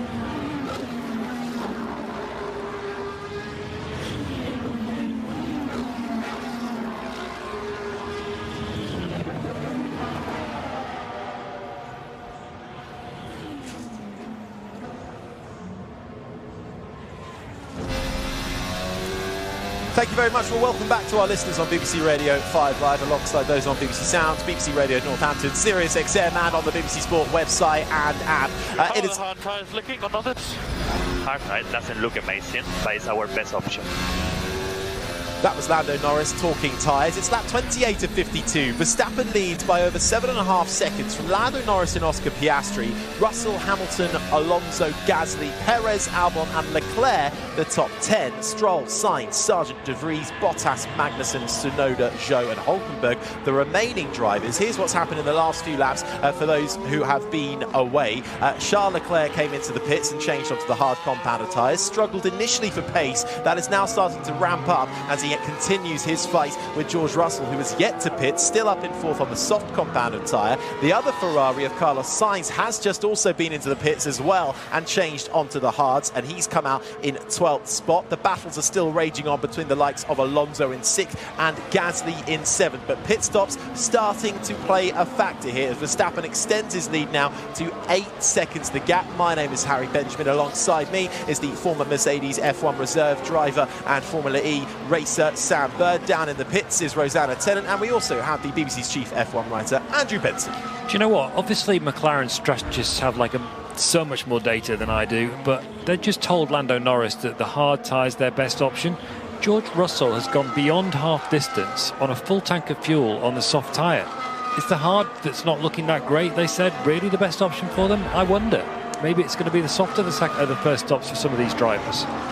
Well, this kind of answers our question, doesn't it, about what Russell and Mercedes, and actually both Mercedes were doing in practice. George Russell gets told to pit because they were really doing their long-run pace on the soft tyre in practice, and we were wondering, well, why are they doing that? You know, it seemed bizarre, clearly, perhaps not as bizarre as we may have seen, as Russell comes into the pits and finally dispatches of his soft compounded tyre after 28 laps. The engineers get to work. It doesn't look as slick, though, as the Ferrari stops. It's a bit longer. It's over a second longer, 3.9 seconds for Russell. Sergio Perez now comes into the pits for his first stop in the Red Bull. He's recovering from 15th on the grid. He made it up into the top 10. He'll now fall back out of it, but he'll have some fresh rubber to get on his tyres and try and continue his carve through the fields.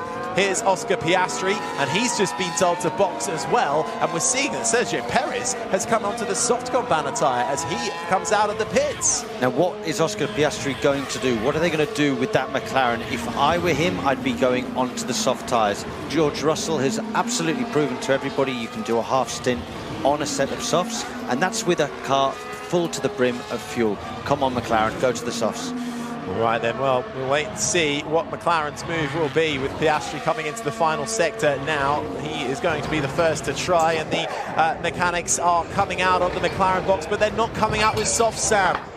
No, they're coming out with hard compound tyres. This could still work for them. It can still work for them, but we're struggling to understand why they've done that choice, especially when they've seen that George has done such a great stint on those softs. Well, Piastri then comes in first. Norris stays out. He's still in second. Verstappen leads by over 8.5 seconds as Piastri, one of 3 rookies on the grid, the Australian, managed by Mark Webber, makes his way out of the pits, and it's a nice tidy stop for McLaren, 2.4 seconds. As he peels out of the pit lane and rejoins, where does he feed out into? He'll be behind Gasly, and Piastri comes out into 6th spot. So we've got Perez definitely doing a medium soft stint. We've got Russell doing a soft medium stint, and they're obviously going to try and go to the end on that. So that's 2 teams doing soft and medium, but McLaren have gone hard, and now we're looking at Carlos Sainz coming up behind. Who is that, Harry? Lance Stroll. Yeah, so Sainz has pitted, Stroll has not, and Sainz has better rubber and the DRS and slides by the Canadian on the Wellington Straight and into Brooklands. I'm surprised by Aston Martin here this weekend, Andrew. I feel like they've been a little bit anonymous, to be honest. Their strategy's been a bit nothing with Stroll, just out there. Other people, the lead group have all pitted, and he's getting overtaken again. Yeah, it's been a bit of a missed weekend for Aston Martin. Well, I would go further than that, actually, Sam. It's been a missed few weekends, and there's beginning to be a bit of a trend there. Fernando Alonso could have won the Monaco Grand Prix, if we remember, back at the end of May, if they'd made a different race strategy choice. I'm not blaming them, it was a very difficult call, but instead of they ended up doing 2 stops, one lap after the other, when it was beginning to rain at Monaco. If they'd gone for the intermediates, they would have come out ahead of Max Verstappen, and maybe they'd have held him off to the end. Since then, the Aston Martin has dropped right back into the midfield. Apart from in Canada, when Alonso was a strong second, but in Spain, in Austria, and now at Silverstone, all reasonably similar medium to high-speed tracks. That car's not really been competitive at all. So is it just track specific to those tracks, or is it going to carry on for the rest of the season? Hungary's a bit different in 2 weeks' time. I guess we'll have to wait and see there. Well, British hearts watching this race will be quite full right now, with Norris in second, Hamilton in third. George Russell has just set the fastest lap time as well, and is carving his way through the pack, and they'll be full if you've just joined us as well from BBC Radio 5 Live in our coverage of the test match between England and Australia at the Ashes, where England won by 3 wickets for day 4 of 5 of the Ashes. So still a long way though to go in this race, with pit stops still to play out. Verstappen leads Norris, leads Hamilton. Meanwhile, further back in the pack, this battle has been brewing for a while now between Charles Leclerc in the Ferrari and George Russell in the Mercedes. Leclerc pitted first early doors. Russell held on the soft compound of tyres, pitted only a couple of laps ago, and Russell has got through and is ahead of Charles Leclerc. Gap at the moment, half a tenth, as they make their way down the Hangar Straight. So this is good news for George Russell and Mercedes. Absolutely. I think they've got it absolutely right on the strategy front at Mercedes. I'm starting to worry a little bit about McLaren. Lando Norris is now losing a couple of tenths a lap to Lewis Hamilton. Okay, it's not the end of the world. He has a big gap to Lewis Hamilton. What I am worried about, though, is the pace of George Russell, Charles Leclerc, Carlos Sainz, people like that. Where is he going to filter out around them if they move on to the hard compound tyre? Pierre Gasly in the Alpine pits, and he goes on to the soft compound tyre. It's a nice quick stop from the Alpine team as well. 2.3 seconds. Stroll comes in too. What are they putting on down at Aston Martin? Again, it's the soft compound tyre. So pit stops coming thick and fast here. Verstappen leads Norris, leads Hamilton. Alonso, the top 4, all yet to pit. Verstappen and Norris have to go onto the softs. There's no other tyre now. They've gone long enough on a set of mediums. They've done 31 laps. So 32 laps now. They're on their 32nd lap. They'd only have 20 laps to do on a set of softs. Totally doable. The car's getting lighter and lighter with every lap, as we see a Haas slowing down with...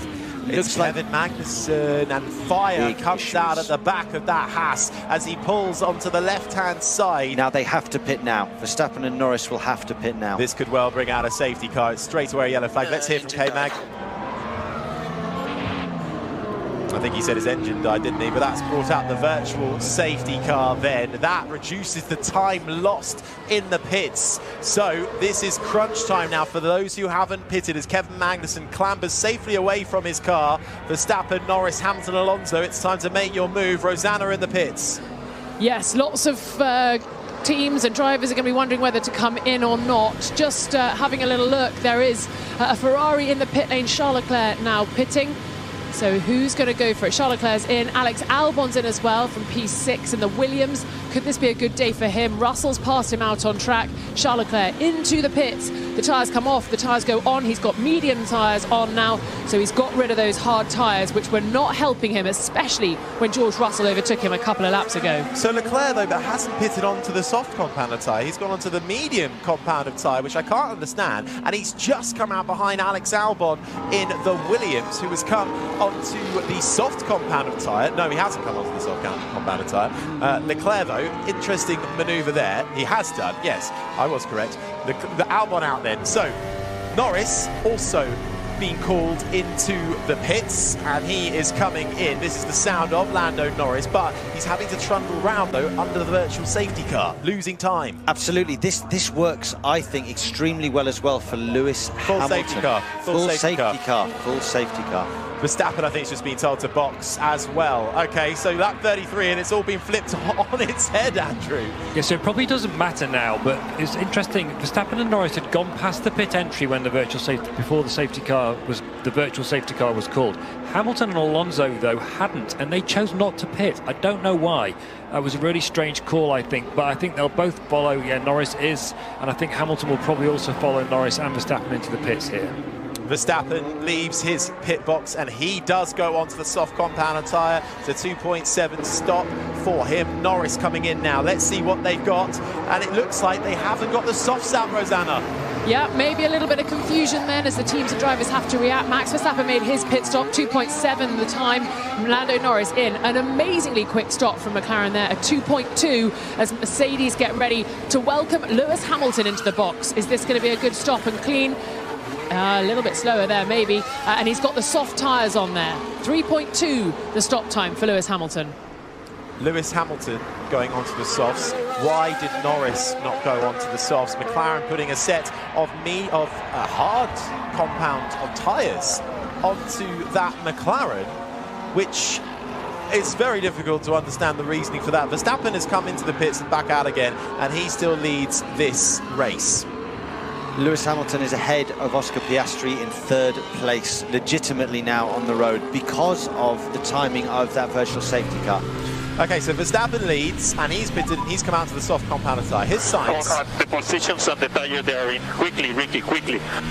3 positions, losing 3 positions. To who on the tyre? To who on the tyre? Checo, Charles, 16 racing lap on top, and Albon, 3 cars. Your call, up to you. Stay out, stay out. That, Sam, seems like the wrong call for Carlos Sainz, who is out there pitted, is on the hard compound, should probably come onto the softs as it is in under safety car conditions still. Let's just bring you up to speed where everybody is then. So Max Verstappen leads still on the soft compound of tyre ahead of Lando Norris in the McLaren, but they made the pit stop and changed onto the hard compound of tyre when the soft is the one that seems to be the one that is capable of fast and will take you to the end of the race. Lewis Hamilton is now up in third on that soft compound of tyre in front of Fernando Alonso, who's got up into fourth. So Hamilton and Alonso have now legitimately got in front of Oscar Piastri, who is now in fifth, in front of George Russell, who is on the medium compound tyre, but he used the softs right for the first stint of this race. Sainz, having a debate with his engineer about what they should do, is in seventh, currently on the hard compound of tyre. Then it is Perez in eighth. He did come onto the soft compounds. Alex Albon is ninth, again on the softs. Leclerc did come in for another pit stop, but he went on to the medium, so he is now in 10th. Then it's Gasly, Stroll, Sargent, Bottas, Zhou Guanyu, the top 15. Tsunoda just behind them, all on softs. Then it's De Vries, Hulkenberg, Kevin Magnussen, the reason for this safety car having the engine die on him, it seems, coming onto the Wellington Straight. This is the sound of the Dane, who just pulled out in the nick of time, really, before being collected by an Aston Martin that streams by, and he pulls to the side, smoke coming out the rear end of that Haas, and Kevin Magnussen's, well, it was a similar story yesterday in qualifying for him, and another one in the race today. So the Dane leaving Silverstone empty-handed. So Magnussen, along with Esteban Ocon, a hydraulic failure for him early doors in the race, sees those two out. Safety car conditions then, lap 35. And Sam, the big question marks for you. The big question marks for me, gosh, we're just having a look. George Russell radio. Car ahead is Piastri, ahead of him is Lewis. Lewis boxed. Yeah, he had stayed out, but he did just box. All right. I think our timing switch just updated because Alonso I had and saw was ahead of Piastri. That is not the case. It's Verstappen, Norris, Hamilton the top 3, Piastri, Russell, then Alonso the top 6. So I desperately would love McLaren to do well. You know, a home race with a British driver in second. I think Oscar Piastri's done brilliantly well today. It's great to see Lewis Hamilton up there on the podium spots at the moment. My concern is, have McLaren gone to the wrong tyre at this stage in the race? They've done nearly 3/4 of this event. I don't understand the move to the hard compound at this stage, unless they've got data that showcases that they eat soft tyres. I don't understand why you would move to the hard, because effectively it is a slower tyre. It's there to last a longer period of time, but it will give you a slower lap time. At this stage, they need to be on the soft. So I think it's interesting, Sam, I completely agree with you, but I think the counterpoint from McLaren's point of view, if I had to guess, and Ferrari, is that both of them are teams that have struggled with tyre degradation so far this season. And maybe they're haunted by it, because Norris, Piastri on the hard. Sainz has been told to stay out on the hard. Leclerc came in for a second time during the safety car. Did he put on a soft? No, he put on a medium. So I suspect it's that. It is that, but then there's another train of thought, is that if you have to push extremely hard to try and keep up with Max Verstappen on a set of hards, you will cold grain those front tyres, and then you will lose grip anyway, and basically lose rubber, lose grip, because you're trying to push too hard on the hards. Whereas a set of softs, you could take it a little bit easier because you've got the grip and just look after them. It's hard to say. What a great move we're seeing from George Russell around the outside at Luffield. Yeah, Russell using DRS and the braking zone into Brooklands to line up the move. The inside became the outside for Russell. Swept round Leclerc at Luffield and carried more speed, and that was how Russell got ahead of Leclerc before all the carnage ensued. Yeah, top move from George Russell there. Just kind of seldom the dummy going into Brooklands, and then went round the outside of Luffield. Super job by George. Well, the Haas car is being recovered onto the flatbed truck, the Marshalls, and many of them here giving their time to help us run this British Grand Prix, doing a spectacular job, and a speedy recovery there for Kevin Magnussen's car in the Haas. So a disaster. Well, a bit of a couple of weekend really for Kevin Magnussen, who stopped out on track in qualifying as well, with the car just shutting down on him during Q1. Nico Hülkenberg, his teammate, had a better qualifying of it, started in 11th, and that's really where the Hulk's kind of strengths are at the moment, qualifying. What tyres does the Mercedes have on? Hamilton behind you, have pitted in use soft, saying that Verstappen ahead of you. Yeah, wonderful, huh? Now, I'm getting the sense that Lando's being a little bit sarcastic there. It's exactly the situation. What he's fearing is what happened to Charles Leclerc last year, when, if you remember, he was leading. Ferrari didn't pit him during the safety car. It was quite a similar sort of time in the race, and this left him out on used tyres, and he was a sitting duck for the rest of the race. He drove brilliantly to hold on to 4th place, to be fair to Leclerc, but he knew that the hope of the win was gone. And I think Leclerc's got the same sinking feeling in that McLaren in 2nd place. He's got Hamilton right behind him on the soft tyre. He's going to be thinking, oh my goodness, how am I going to hold Lewis Hamilton back? Fortunately for him, he's got Oscar Piastri, his teammate, behind Hamilton as a sort of rear gunner for the rest of the field, with Russell in 5th on the medium, Fernando Alonso on soft, before Sainz another block to Perez and Albon and Leclerc behind him. So Norris might be protected for some time from the drivers behind Piastri, but Hamilton, I think, will be eyeing a 2nd place for his home Grand Prix here. The one saving grace for Lando Norris is I don't think that Mercedes is very good in a straight line. I'd be more worried if Hamilton or Russell were in Alonso's car, or being Alonso, or Perez was higher up. I think that Hamilton being in 3rd, as quick as he's been today, their difficulty is in overtaking. If you watch their moves, they haven't got it done before the braking zone. They're having to invent overtaking moves. We saw George Russell there having to get feisty around Brooklands and Luffield. They don't do it down the straights. They have to get it done deep in the corners.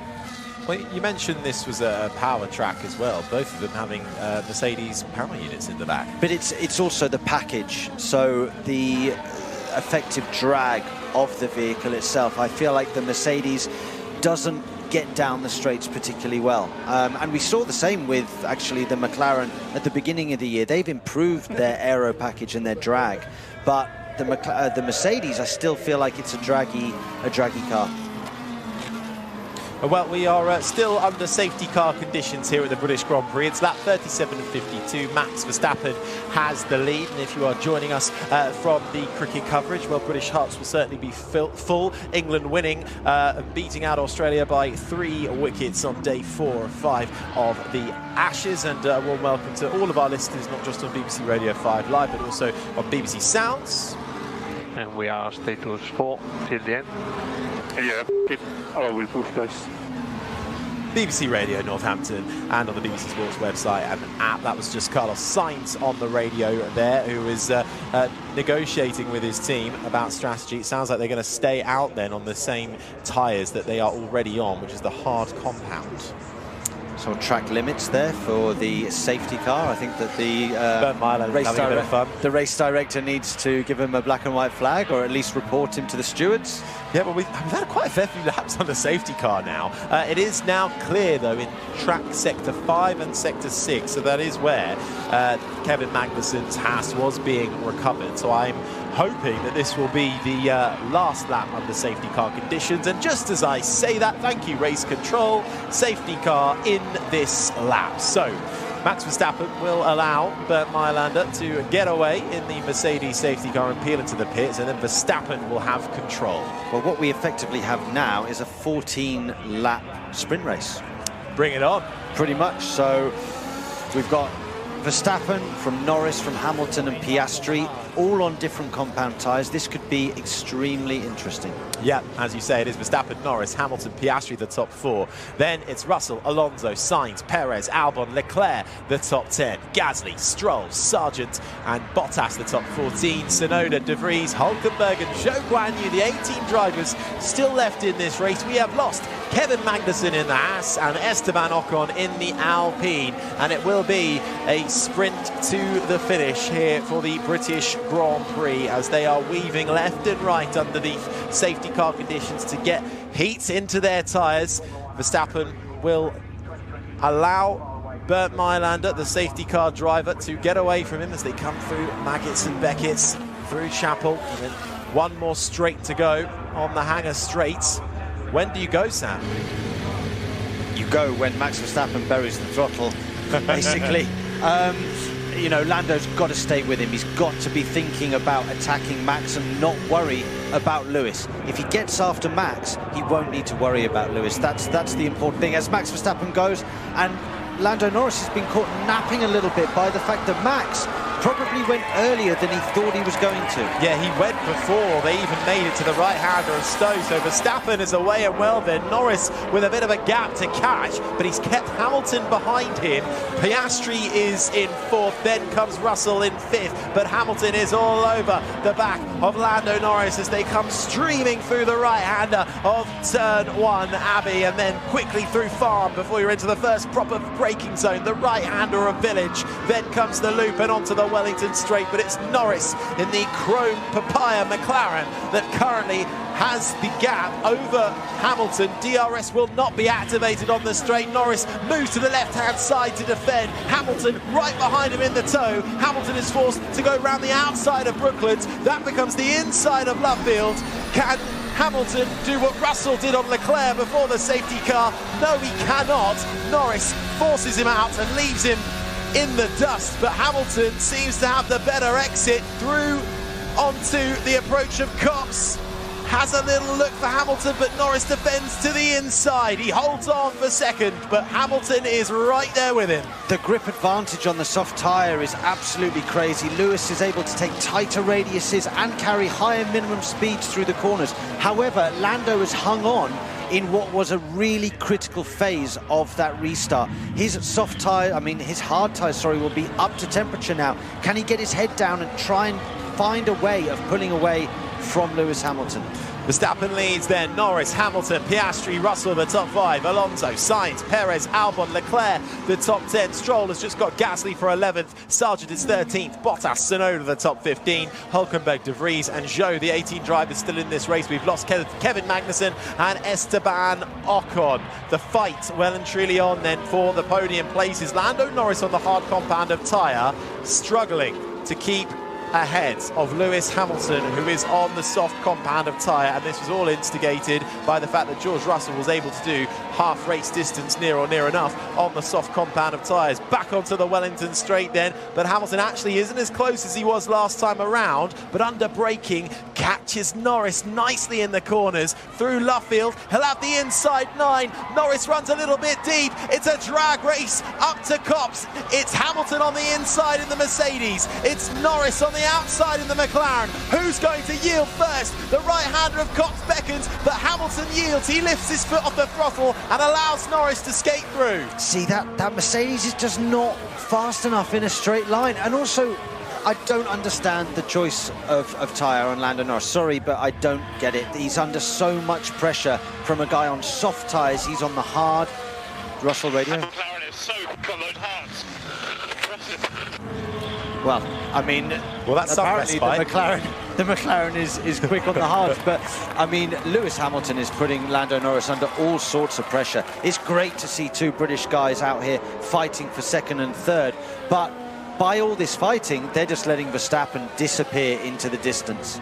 Yeah, that gap out front, 2.5 seconds, but now for Lando Norris, it's not over because DRS has just been enabled. The rear wing flap that can be opened in the DRS zones when you are within a second of the car in front to give you a little bit of straight line speed advantage. Norris won't get it because he's outside of a second to Verstappen. Hamilton will as they come onto the Wellington straight.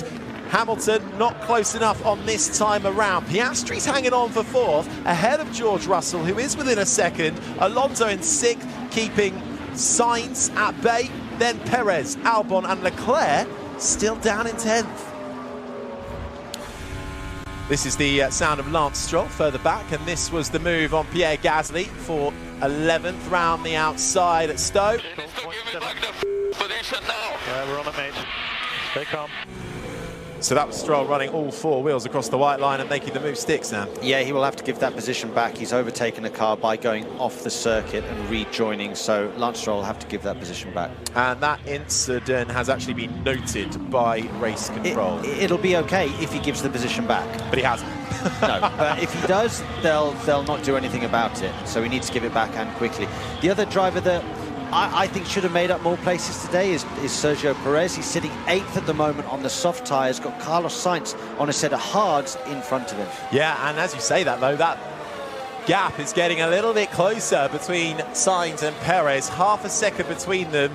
This is the sound of Sergio Perez up through the gears as they make their way through turn 1 and trying to catch Sainz for 7th spot. Christian Horner, the Red Bull team principal, saying he was hoping Sergio Perez could get in the top 6, starting all the way down in 17th, but right now he is 8th and only looking at 7th in front for Sainz.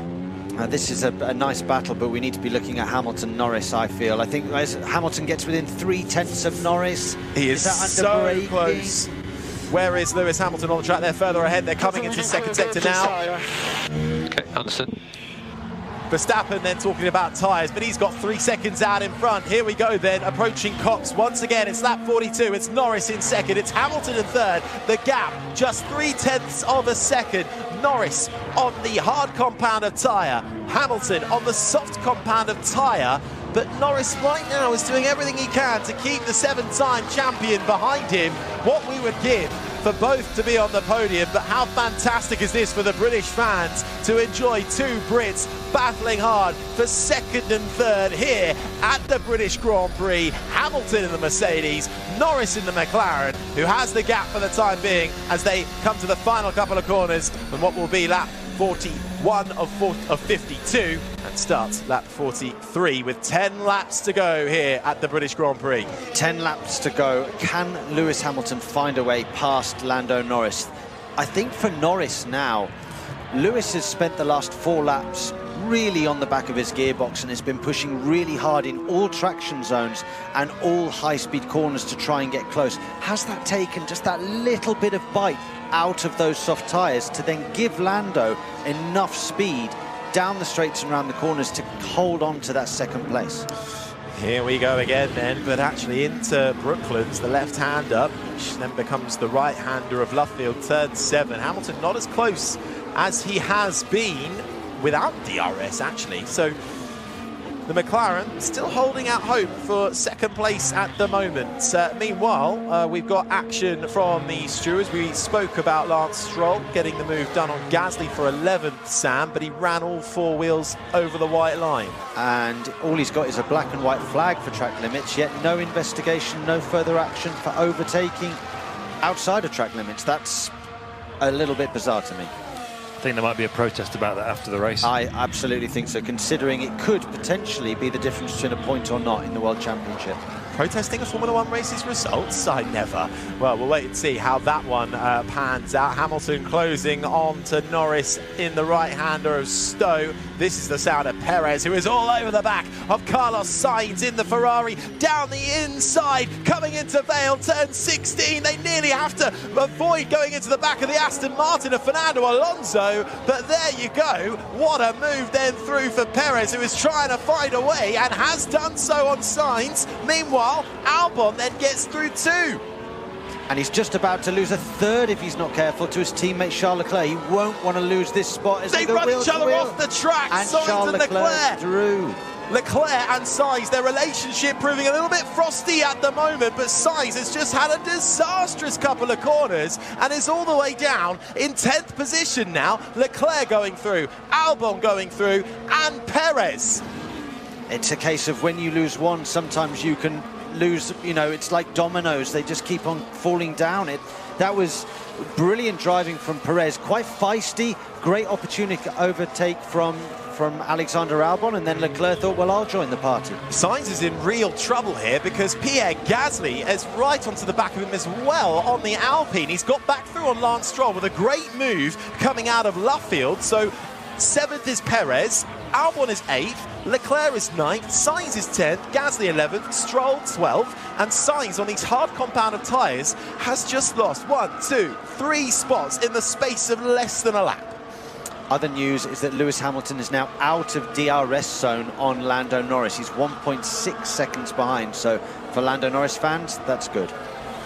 Verstappen leads on lap 45, over 3.4 seconds the gap to Lando Norris. Then comes Lewis Hamilton. Piastri is 4th in front of George Russell. Alonso is 6th. Then this epic battle for 7th between Sergio Perez. Alex Albon is 8th.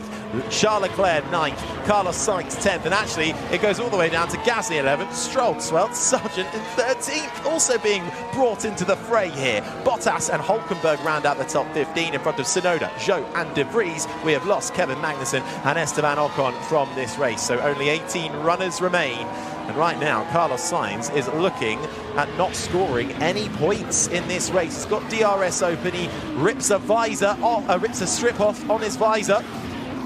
Who would have thought at the beginning of the Grand Prix you'd be looking at Leclerc as Gasly goes round the outside.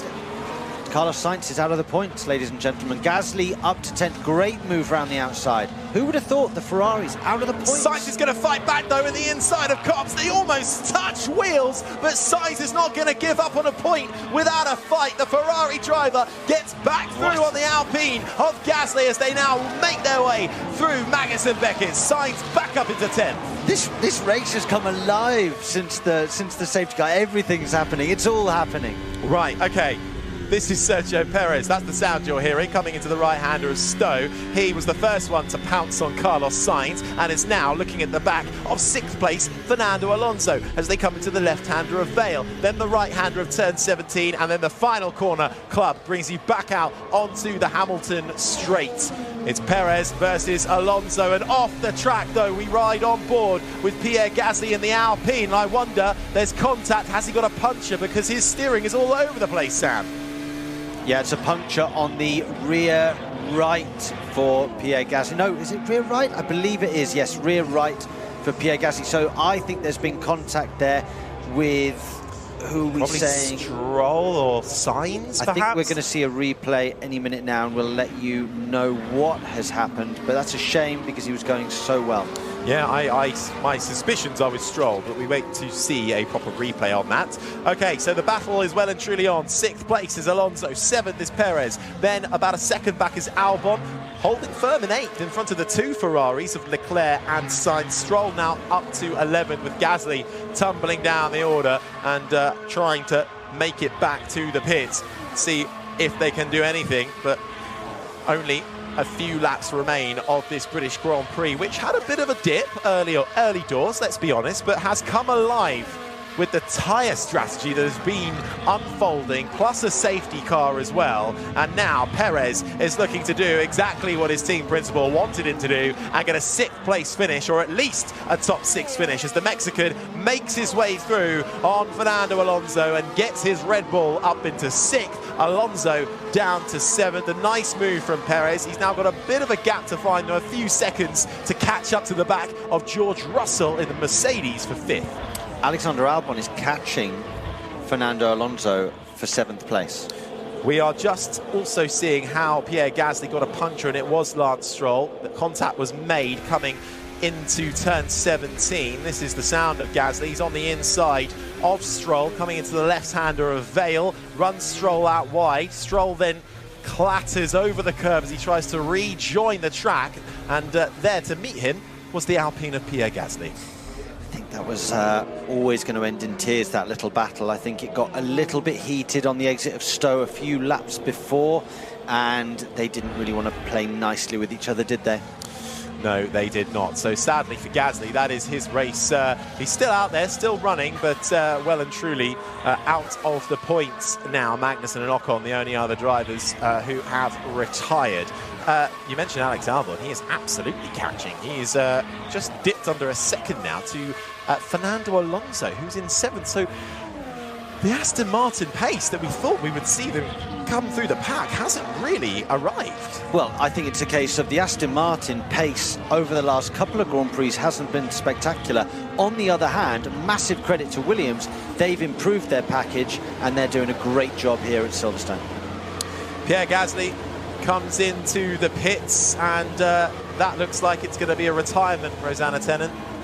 Yes, it does. Disappointing stuff, because that was pretty racy stuff from Pierre Gasly, and a double DNF then for the Alpines, still patiently waiting for Esteban Ocon to come and talk to us after a hydraulic leak stopped him earlier in the race. But his teammate Pierre Gasly now in the pits and retiring, it looks like, out of the British Grand Prix.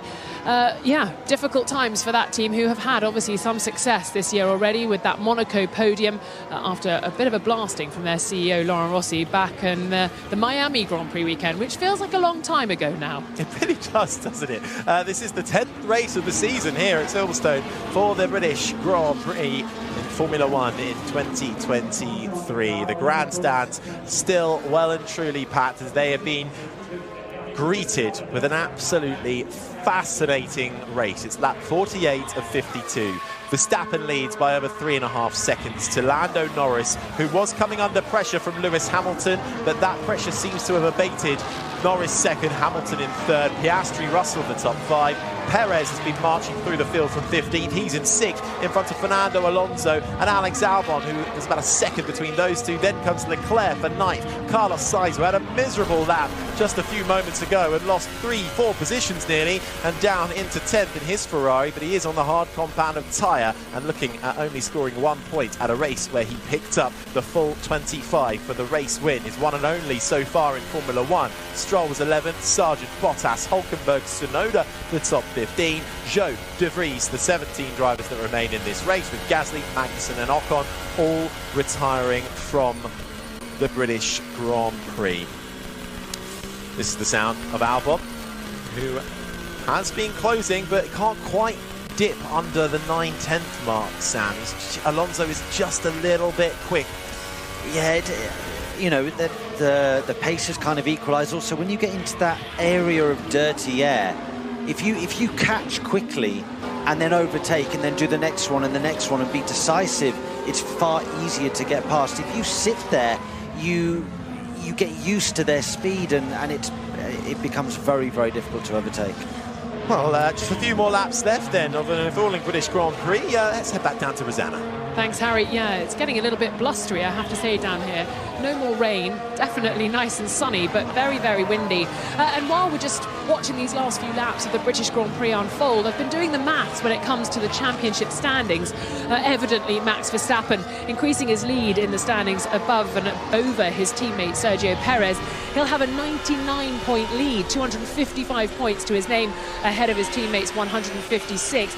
A winner in this race will be George Russell. He's going to leapfrog Charles Leclerc as it stands, moving up to 82 points and 6th in the standings, where Charles dropping down in the Ferrari to P7 in those standings. From the championship standings point of view, Red Bull just out in front, 411 points, with Mercedes in P2, so not managing to hang on and not allowing Aston Martin to leapfrog them this time round, but still a huge margin that Red Bull Racing have. Some excellent maths, thank you, Rosanna, and that gives us a great idea of where we lie come the end of this race. But Sam, Lance Stroll on track, getting into a little bit of trouble. We thought he got away with it, but it turns out he hasn't. No, he's got a 5-second penalty for the collision with Gasly. I would actually say that's a little bit lenient. I recently had a 5-second penalty for something much, much less than that. I just thought I'd throw it out there. Just get it out my system. Get that off your chest. Exactly, exactly. I'm not bitter about it at all. But anyway, another great weekend, actually. We've just been speaking about good weekends for George Russell. A great weekend for McLaren. If they can stay in 2nd and 4th, they're going to significantly reduce the gap to the likes of Alpine, who they've been fighting in the championship against. Alpine have had a wretched day. McLaren so far, pretty much a 10 out of 10 day. I suppose the question is, Piastri is the loser out of the two McLarens, with Hamilton getting ahead of him. I wouldn't. I think that if you told Oscar Piastri this morning you're going to come 4th, or before the weekend, you're going to come 4th this weekend, he would have bitten your arm off for that result. Yeah, I think everybody at McLaren will be thrilled for both Oscar and Lando if it stays like this. But if they had put the soft on Piastri, do we think he might have been able to keep Hamilton behind? No, because he would have pitted the lap that he pitted anyway, and he came out on the exit of the pits behind Lewis. So he would have had to have overtaken Lewis legitimately on track, and I'm not sure whether he would have done. I'm really not sure. You could say he could have tried or not, but I think 2nd and 4th is a wonderful result. I also think Lewis Hamilton, our absolute hero around here, getting on the podium. Great result for a Silverstone Grand Prix. Lando Norris, the youngster, I think, is what a race. What a great race. Certainly is. Well, it's lap 51 and 52 then. There are still some pretty intense battles out on track, particularly the battle for 7th, which is headed up by Fernando Alonso in the Aston Martin currently. Then comes Alex Albon as he makes his way through the left-hander, then the right, then the left again, and Magnussen and Beckerson out through Chapel, and Charles Leclerc in the Ferrari also in this fight as well, but they're running out of time to make any moves. Alexander Albon is throwing that Williams at corners, literally throwing it into Maggots and Beckett's. He knows that he can smell an extra couple of points in this World Championship, and he needs to get on with it because he's got a hungry Ferrari, Charles Leclerc, breathing down his neck. Well, Max Verstappen has started the final lap of this race. It's easy to forget he's even in these races sometimes. That is the sheer level of excellence that he and his Red Bull team are operating at. Max Verstappen hasn't had the biggest of margins, though, in this race. It's been around 3.5, 4 seconds occasionally, the gap to Lando Norris. Hamilton still in 3rd, and this battle rages on, though, for 7th. This is the sound of Charles Leclerc onto the Wellington straight, and Albon is under pressure here. They'll both have DRS. Albon moves to the inside to defend. Leclerc then forced to go around the outside into Brooklands. Albon stamps on the brake and says, absolutely no, Charles, you're not coming through on the final lap. Leclerc will try and hand back and get a better run out through Luffield to try and line up a move on Albon in the closing stages of the last lap of this race. Alexander Albon a couple of years ago, that would have been a far more worrying situation, but you trust in him right now. with the level that he's driving at, you know that he's going to defend and defend well. Really good stuff by the Williams driver. Yeah, and he's held on to that position for the time being. It's given Alonso a little bit of respite. Alonso not getting DRS, both Albon and Leclerc are. But the applause is going to Max Verstappen, who crosses the line and he wins the British Grand Prix. It's 8 wins in 2023. Lando Norris comes home for second, and it's 2 Brits on the podium with Lewis Hamilton in third. Piastri and Russell stream over in 4th and 5th, followed by Perez. Alonso holds on to 7th. The Williams of Alex Albon picks up 4 points for 8th. Leclerc and Sainz round out the top 10 as the cheers erupt from the grandstands. The applause goes down in the Red Bull garage. Everybody up on their feet and smiling. And your winner once again, Sam, is Max Verstappen. Well, we predicted that, didn't we? But the rest of the race was really, really interesting, I've got to say. Lando Norris, thrilled to bits for him. Great for Lewis as well. Very impressive, Max. Keep marching on. Well done. Yeah, not bad. That good. We had a good race. Just I think that last stint was a bit more difficult than I would have liked with these tires. But overall, good pace. Great job again, guys. Well done, mate. That's our first win here since 2012, and it matches a record of McLaren of 11 wins in a row. So, yeah, mega day for the team. Well done. Yeah, great job. Great job, guys. 11 in a row. That's pretty crazy. Well done. We're watching history being made by Max Verstappen, who wins the British Grand Prix.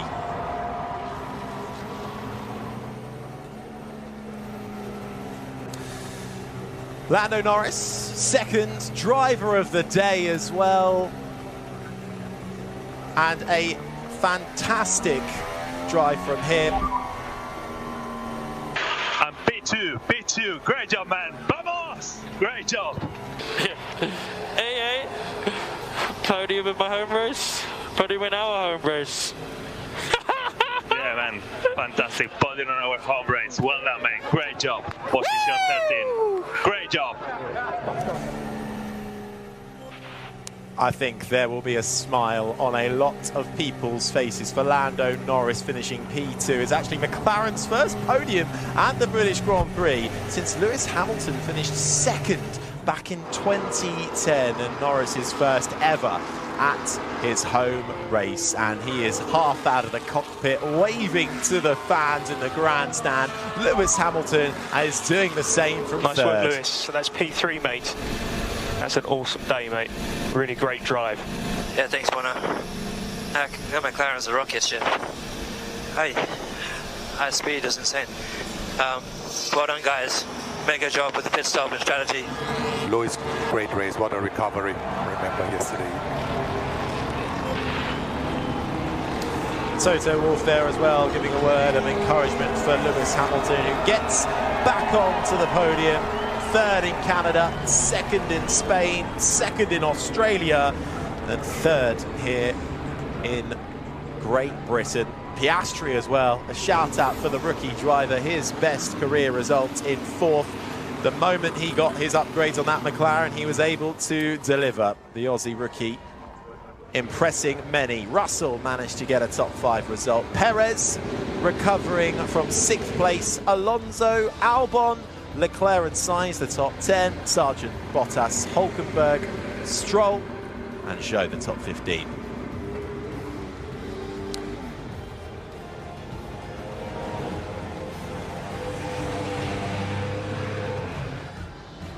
Well, Max Verstappen has won the British Grand Prix, and he gets out of his car and he stands tall and celebrates yet another win in a history-making year for Max Verstappen. It's easy to overlook what he is achieving because we're not seeing him during the races. He is out in front of everybody, but he comes and congratulates Lando Norris, who pulls up in the P2 spot, Hamilton in P3, and I imagine, Rosanna Tennant, the fans are going absolutely crazy for this. Yeah, this is the place to be on a Sunday afternoon. Silverstone Circuit with 2 Brits on the podium. I've just run to join the podium celebrations. So many people racing up the pit lane trying to get a spot. As you can imagine, smartphones in the air, everyone trying to capture this moment. That's around the podium. And then if I look to my right, across the start-finish straight, you can hear the cheering. The fans are on their feet. So many luminous green caps, ones that we've been talking about all weekend long. Lewis Hamilton fans, those luminous green caps are for Lando Norris. He's been keen to get all his fans wearing them so he could spot them this weekend. Well, hopefully he saw each and every one of them as he drove in to Parc Fermé. Get ready for a pretty special podium here for the British Grand Prix. George Russell has just come over to congratulate Lando Norris as well, who is waving to the fans, and it's hard to hear over the cheers at some stage. Norris not even able to get his all-chrome helmet off just yet, and Verstappen there to welcome him, and even Valtteri Bottas is there as well. Fortunately for Bottas, no points for him, but he wants to congratulate the top three just the same. Those are the cheers of the fans, a real mixture of Mercedes, McLaren, Aston Martin, all represented in the grandstands. There are celebrations for all, with Brits second and third, Russell in fifth, the London-born Thai racer Alex Albon in eighth, picking up 4 points for his efforts in his Williams. Another fantastic result for them. Questions asked over Leclerc and Sainz in the two Ferraris, 9th and 10th, collectively scoring 3 points is not something the Scuderia want to do too often, Sam. No, absolutely not. Again, they seem to always trip up, even if they've got a reasonable car. They don't score the points that they should do. Formula One, in this day and age, you have to maximize every opportunity. And too many times this year and last year and the year before, Ferrari can look at weekends and go, did we really maximize it? Did we get all the points that we deserved and should have got this weekend? The answer is no. Well, let's hear from our top three and see what exactly they had to say with David Coulthard. Your second victory at the British Grand Prix. Little congratulations from your engineer there, GP. People are talking about the dominance of you this season, but that was far from easy to win that race. Yeah, we had a terrible start, so we need to look into that, why that was. But even after that, I think, especially Lando, he was very, well, both McLarens in the beginning, they were super quick. So it took a few laps to pass them. And then at one point I could ease out the gap, and I think everything looked quite all right again. But then again, after the safety car on the softest compound around here, was a little bit more tricky for us to keep them alive, basically. So the gap basically stayed a bit around 3.5 seconds. So yeah, I think, of course, you know, very happy that we won again. And I mean, 11 wins in a row for the team. I think that's pretty incredible. But it wasn't straightforward today. We know how it finished. Take us back to the start, off the line. Seemed like you got a little bit more wheel spin in your initial phase, and that allowed Lando to really just, you know, come up your inside before turn one. Yeah, I mean, I was doing a bit of drifting on Thursday with marketing, and it felt like I was doing that also in the start, which wasn't very good there. It was just very, very bad. So we'll look into that, because I think the last few starts were actually a lot better, and then today wasn't that great. But at least it made it a bit more exciting, you know, to push for it. And I mean, Lando didn't really put up a fight. He was very nice to me, but then he actually came back again in the DRS, so he had a lot of pace today. Well, we've got Lando here. You guys are good buddies, so he did very well today. Oh, well, there you go. Well, Max, congratulations on your victory. We're now going to go over to Lando. Great to see the friendship between you two guys. I suspect that will change if you keep performing like you have this weekend. You drove brilliantly, and you had to defend against a 7-time world champion whilst leading against a 2-time world champion. Yeah, pretty insane. I just want to say a big thanks for to the whole team. They've done an amazing job, and none of this would be possible without the hard work that they've been putting in. So pretty amazing, pretty insane to put up with the fight. They put me on hard tires. I don't know why. They're still beginners in some things, but yeah, it was an amazing fight with Lewis to hold him off. I made a few too many mistakes maybe, but I did what I could. I brought the fight to Max for as long as possible.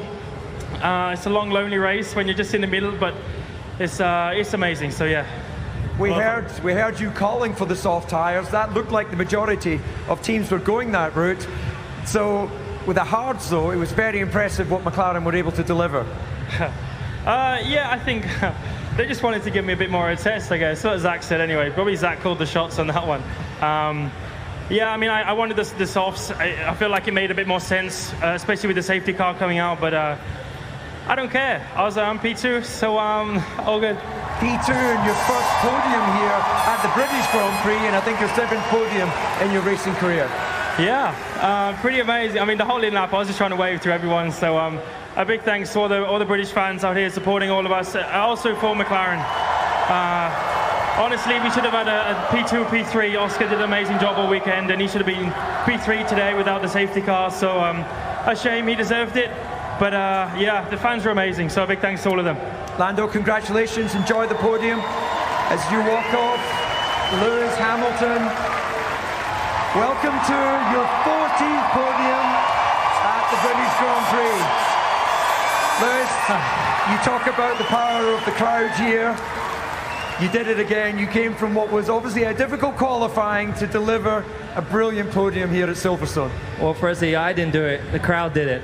Once again, Silverstone put on an amazing show. We've got the greatest crowd here, and so big thank you to everyone for supporting. I think I felt the energy, I felt the support, which is the reason we got back up there. Also, I just want to say a big congratulations to Lando and to McLaren, where it was my family, is where I first started. So to see them back up there looking so strong, I mean, that thing was rapid through the high-speed corners. I was, wow. I couldn't keep up, but we had a good little battle on the restart. And the start wasn't so great for me, but the long run on the medium was really great. So I think this is a good positive for us as a team to know that we're not that far away. We just got to keep on pushing, and we can catch those guys up front. Fantastic to see 2 British drivers on the podium here. We don't see that so often. We're watching here behind you, that battle you had with Lando. You got him up the inside of Brooklands, and then, well, you just didn't quite have the straight line speed as you went to Cops. No, he's once he goes through turn 13 and 14, or 15, he's gone. So we had good performance in the low speed, but yeah, we had a good little battle there. Just didn't have the grunt on the straights. But I'm really happy to start 7th and come 3rd is a mega job. So big thank you to my team. Great pit stops, great work all weekend, and I love this crowd. Well, Lewis, we should give the final word to you, to the crowd.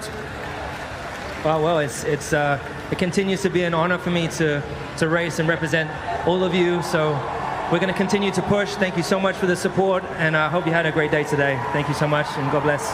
Thank you very much, Lewis Hamilton. Thank you.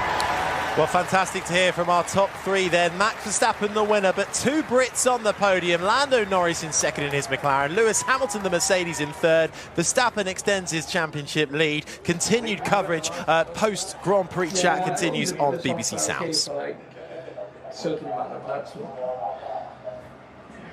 But the worst thing on here is just getting the battery back. Let's just have a listen in to, well, before we listen to the cool-down room, Rosanna's with Toto. Toto, congratulations, a podium for Lewis. How difficult was it to hang on out there today? It was difficult. I think we had probably only the 3rd best car today, but Lewis's driving was just great. He was picking up on the speed of the McLaren, so was George. What work needs to be done to be able to match them, if indeed that is the new pace of the guys in Papaya? Well, we had the Aston Martins at the beginning of the season who are probably a step ahead of us, and now it's the McLarens. But we, steady Eddie, we are scoring the points. We're 2nd in the championship solid. We just got to, fight back and then catch up to the Red Bulls. That's the priority. When it comes to Hungary in a couple of weeks' time, can you look ahead that far at the moment? What are your expectations? So difficult. It swings from race to race. We didn't have great traction, so not sure where this is going to go. We just need to chip away. Thank you, and good luck, and enjoy the podium. Thank you. As the track invasion begins and the fans are led on to the tarmac, let's see if we can listen into the cool-down room with our top 3. All right, relax. Wow. Doesn't even look like a Red Bull, looks like an Aston.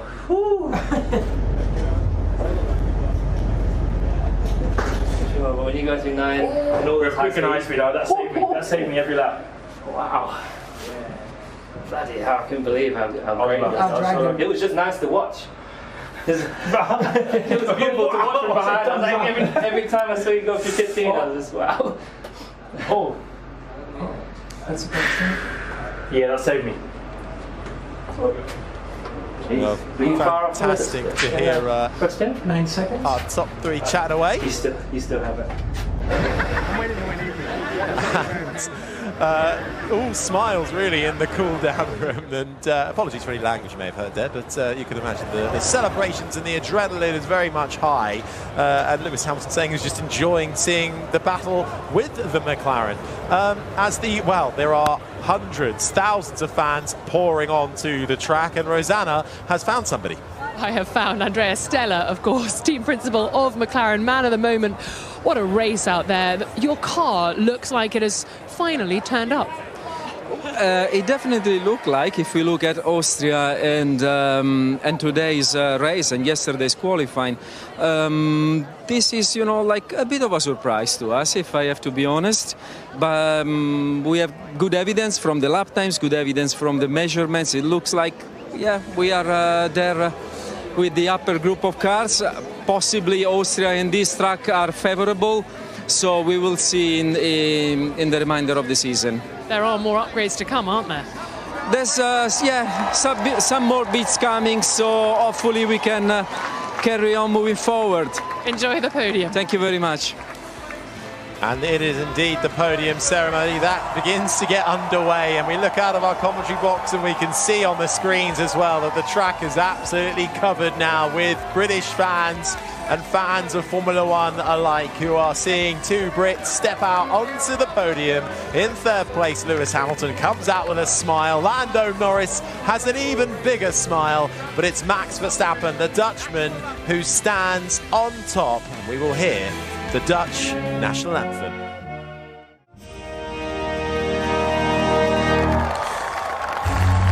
The Dutch national anthem playing for Max Verstappen, and the Austrian national anthem playing for the winning constructor, which is once again Red Bull, who continue their domination and have won every single race so far this season. Max Verstappen handed the winner's trophy. Sam, what do you make of that race then? Main takeaways? I loved it. I loved the fact that we had two young chargers in Lando Norris, Oscar Piastri, taking the fight to Max Verstappen at the beginning. We had a Brit leading the British Grand Prix. We had a safety car which shook things up, and then we had a sprint race at the end. It was a really, really top British Grand Prix. No wonder over 400,000 people have come to see the pinnacle of motorsport here at Silverstone. Absolutely. The main straight is now absolutely covered with people from the grandstands as the winning trophy for the team is handed to Max Verstappen's engineer, Gianpiero Lambiase, who you hear on the radio chatting to Max Verstappen. Lando Norris gets his trophy and raises it aloft, and Zach Brown and the rest of the McLaren team, down by Parc Fermé, raise their hands and applaud. And one of the biggest cheers you will hear, Lewis Hamilton in third gets his trophy, and we've even got a rather special trophy being given out. It's a gold trophy that is being brought out onto the podium. That is the very historic Silverstone Grand Prix winners trophy that's been handed out for many, many a year. That is the iconic trophy that we've seen Lewis Hamilton lift aloft so many times. That is given out every year, and that is a very special trophy to win. They were a bit late with it though, because the podium and champagne celebration had already gotten underway, so that the poor lady handing it out absolutely covered as she just sort of shoves it into Max Verstappen's arms, and they continue their celebrations with the Ferrari Trento being poured out. Well, right now, I mean, they might as well give him the trophy before the race, so it doesn't really matter when he gets it. But apart from Max Verstappen dominating the race, I thoroughly enjoyed today. I think that Lewis Hamilton, Lando Norris thoroughly deserved to be on the podium. Also, hats off to Oscar Piastri. I think as a rookie, very, very mature drive. Certainly is, and the top three get together to have a photo taken, and GP, Verstappen's engineer, joining them as well for that, and a little pause for thought while they get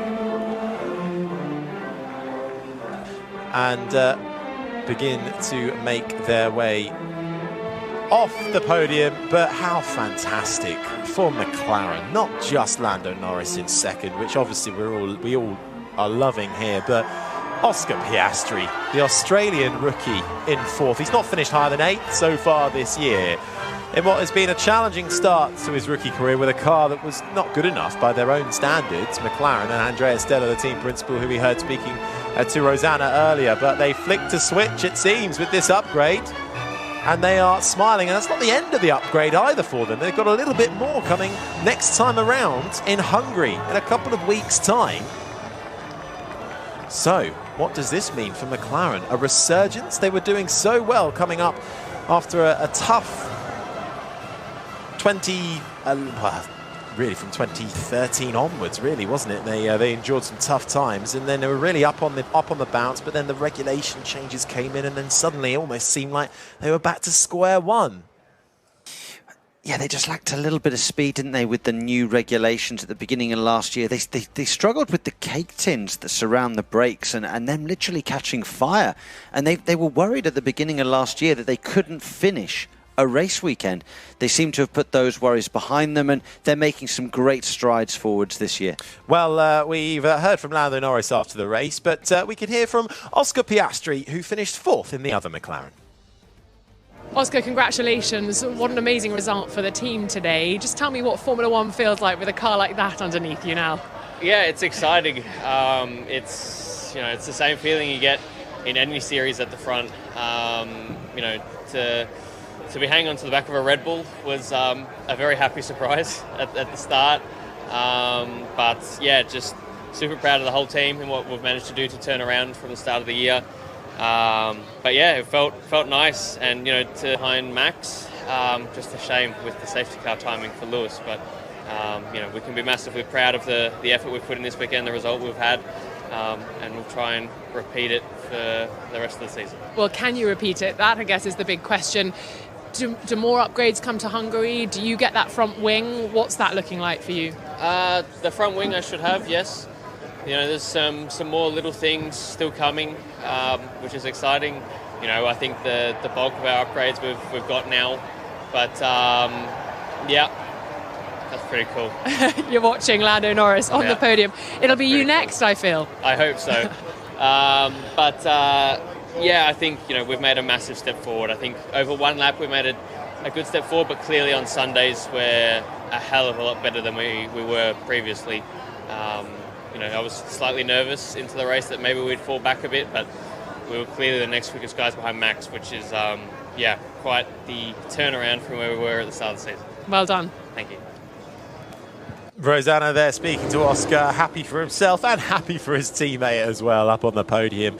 But this is what it has done to the driver standings. It's Max Verstappen who continues to lead out front. 255 points he now has ahead of his teammate Sergio Perez with 156 points. Alonso, Hamilton and Sainz the top 5. Just 1 point between Sainz and Russell, who was the big winner, up into 6th in his Mercedes with 82 points ahead of Leclerc, Stroll. And then the two McLarens, Norris in 9th in the Drivers' Championship, Piastri rocketing up into 11th as well. So a big haul of points for them, and McLaren, who displace Alpine in the Constructors' Championship. McLaren move ahead and into 5th spot. It's Red Bull, who of course continue their dominance, a mighty 411 points to their name. Then it's Mercedes in 2nd with 203, Aston Martin 3rd, Ferrari, McLaren, Alpine, Williams get a few more points on the board. They go ahead of Haas in 7th. They're actually level on points now with Haas, but with count back and the next best result, Williams go ahead of Haas, Alfa Romeo and Alfa Tauri,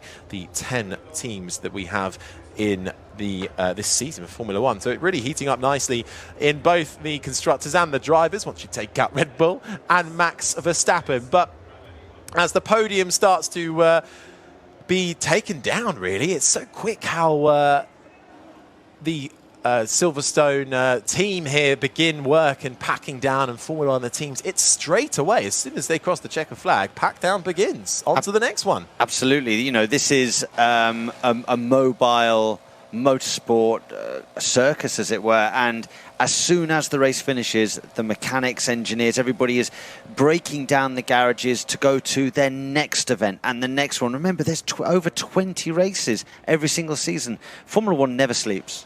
No, it doesn't. We need a few words, I think, on some other drivers, particularly the two Ferraris, Sam. Leclerc and Sainz, 9th and 10th, and Rosanna's been speaking to them.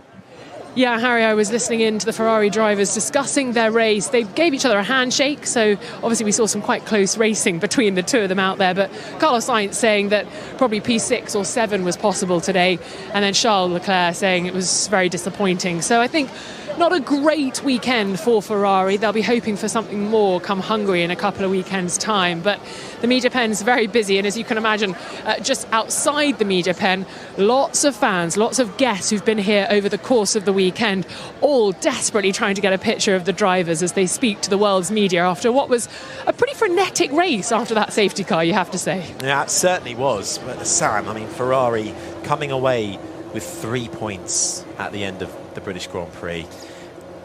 Yeah, but it's not where they want to be, and it's not good enough from such a massive brand, from a car that at the beginning of the season we thought would be the closest challengers to Red Bull. Yet again, it seems like their upgrades and their momentum going forwards is the one that is lacking in comparison to Mercedes, McLaren, Aston Martin, people like that they've been racing. They're not delivering, and I'm not sure why. I really don't know why. I'm sure we're going to speak about it in greater length later, but it's disappointing to see. Yeah, it is, and we will be speaking about it in length later because we will be doing the post-race podcast. So check out for the Checkered Flag podcast on BBC Sounds and wherever you get your podcasts from to hear myself, Sam Bird, and Rosanna Tennant chewing the fat in what has been a really interesting British Grand Prix. But before we leave you, I think there's still just a little bit of time to look at perhaps Fernando Alonso in the Aston Martin, Sam. 7th place for him in the end, embroiled in a nice fight with the Williams of Alex Albon. But something we said in the commentary as well, over the last couple of races, it seems it hasn't quite come together for Aston, slightly plateauing since their astronomical start to the year. Yeah, the last couple of races, they haven't quite shown that spark that they did before. At the beginning of the season, the first sort of 7 races, the buzz around the F1 kind of paddock was Fernando Alonso and Aston Martin are taking it to everybody, and could they potentially win a race? They were close. Now they've sort of slipped into 5th, 6th, 7th place, a little bit off the pace. They need an upgrade package again. They need one quickly if they're going to get Fernando Alonso back in the top 2 or 3. Yeah, Lance Stroll got a penalty as well towards the end of that race and was docked 5 seconds, so he finished out of the points and down the order in 14th. But once again, another magnificent display from Max Verstappen and Red Bull, and equally Sergio Perez, another disappointing qualifying from 15th, but he managed to get himself up into the top 6th with exactly a 6th place finish, which is what his team principal Christian Horner was hoping he would achieve. We saw Sergio talking to Dr. Helmut Marko, the Red Bull motorsport advisor, after qualifying yesterday. Pressure around the Mexican not really seemingly being dismissed by the team, and I did see smiles and a laugh shared between Helmut Marko and Sergio Perez, who I think just needs to sort out qualifying, and then he's there. But I think we can head down to Rosanna once again. Thank you. Yes, Harry, I'm with Christian Horner from Red Bull, of course. Another good day in the office for Max, but how tricky was that one, Christian? It was a tricky race. I mean, particularly with the safety cars and the choice of tyre. You know, I think we called it right. Max drove a great race. We didn't have a good start. We had to make the pass, but then, thereafter, he was in really great shape, and I think the team, the strategy, everything worked well today. And for Checo, were you surprised he couldn't get further up and maybe get on that podium? No, I was surprised he got as far as he did. Our simulations at the beginning of the race said that 9th, maybe 8th would be the optimum. So he's done better than that, and was hunting them down. So a great recovery drive again from Checo. We just need to get him starting in position. Congratulations on your 11th consecutive win. That is a brilliant stat, isn't it? 11th consecutive win for Red Bull, who have just absolutely nailed these regulations, with Max Verstappen performing at the top of his game. A dominance I don't think we have quite seen before in Formula One, and one we are very much in danger of overlooking because he's simply not in the race. But he was in the race and he won the race. Max Verstappen wins the British Grand Prix from Lando Norris and Lewis Hamilton on the podium. We will be back in Hungary in a couple of weeks' time. My thanks to Rosanna Tennant, Sam Bird, I've been Harry Benjamin, and this has been an IMG production for Radio 5 Live.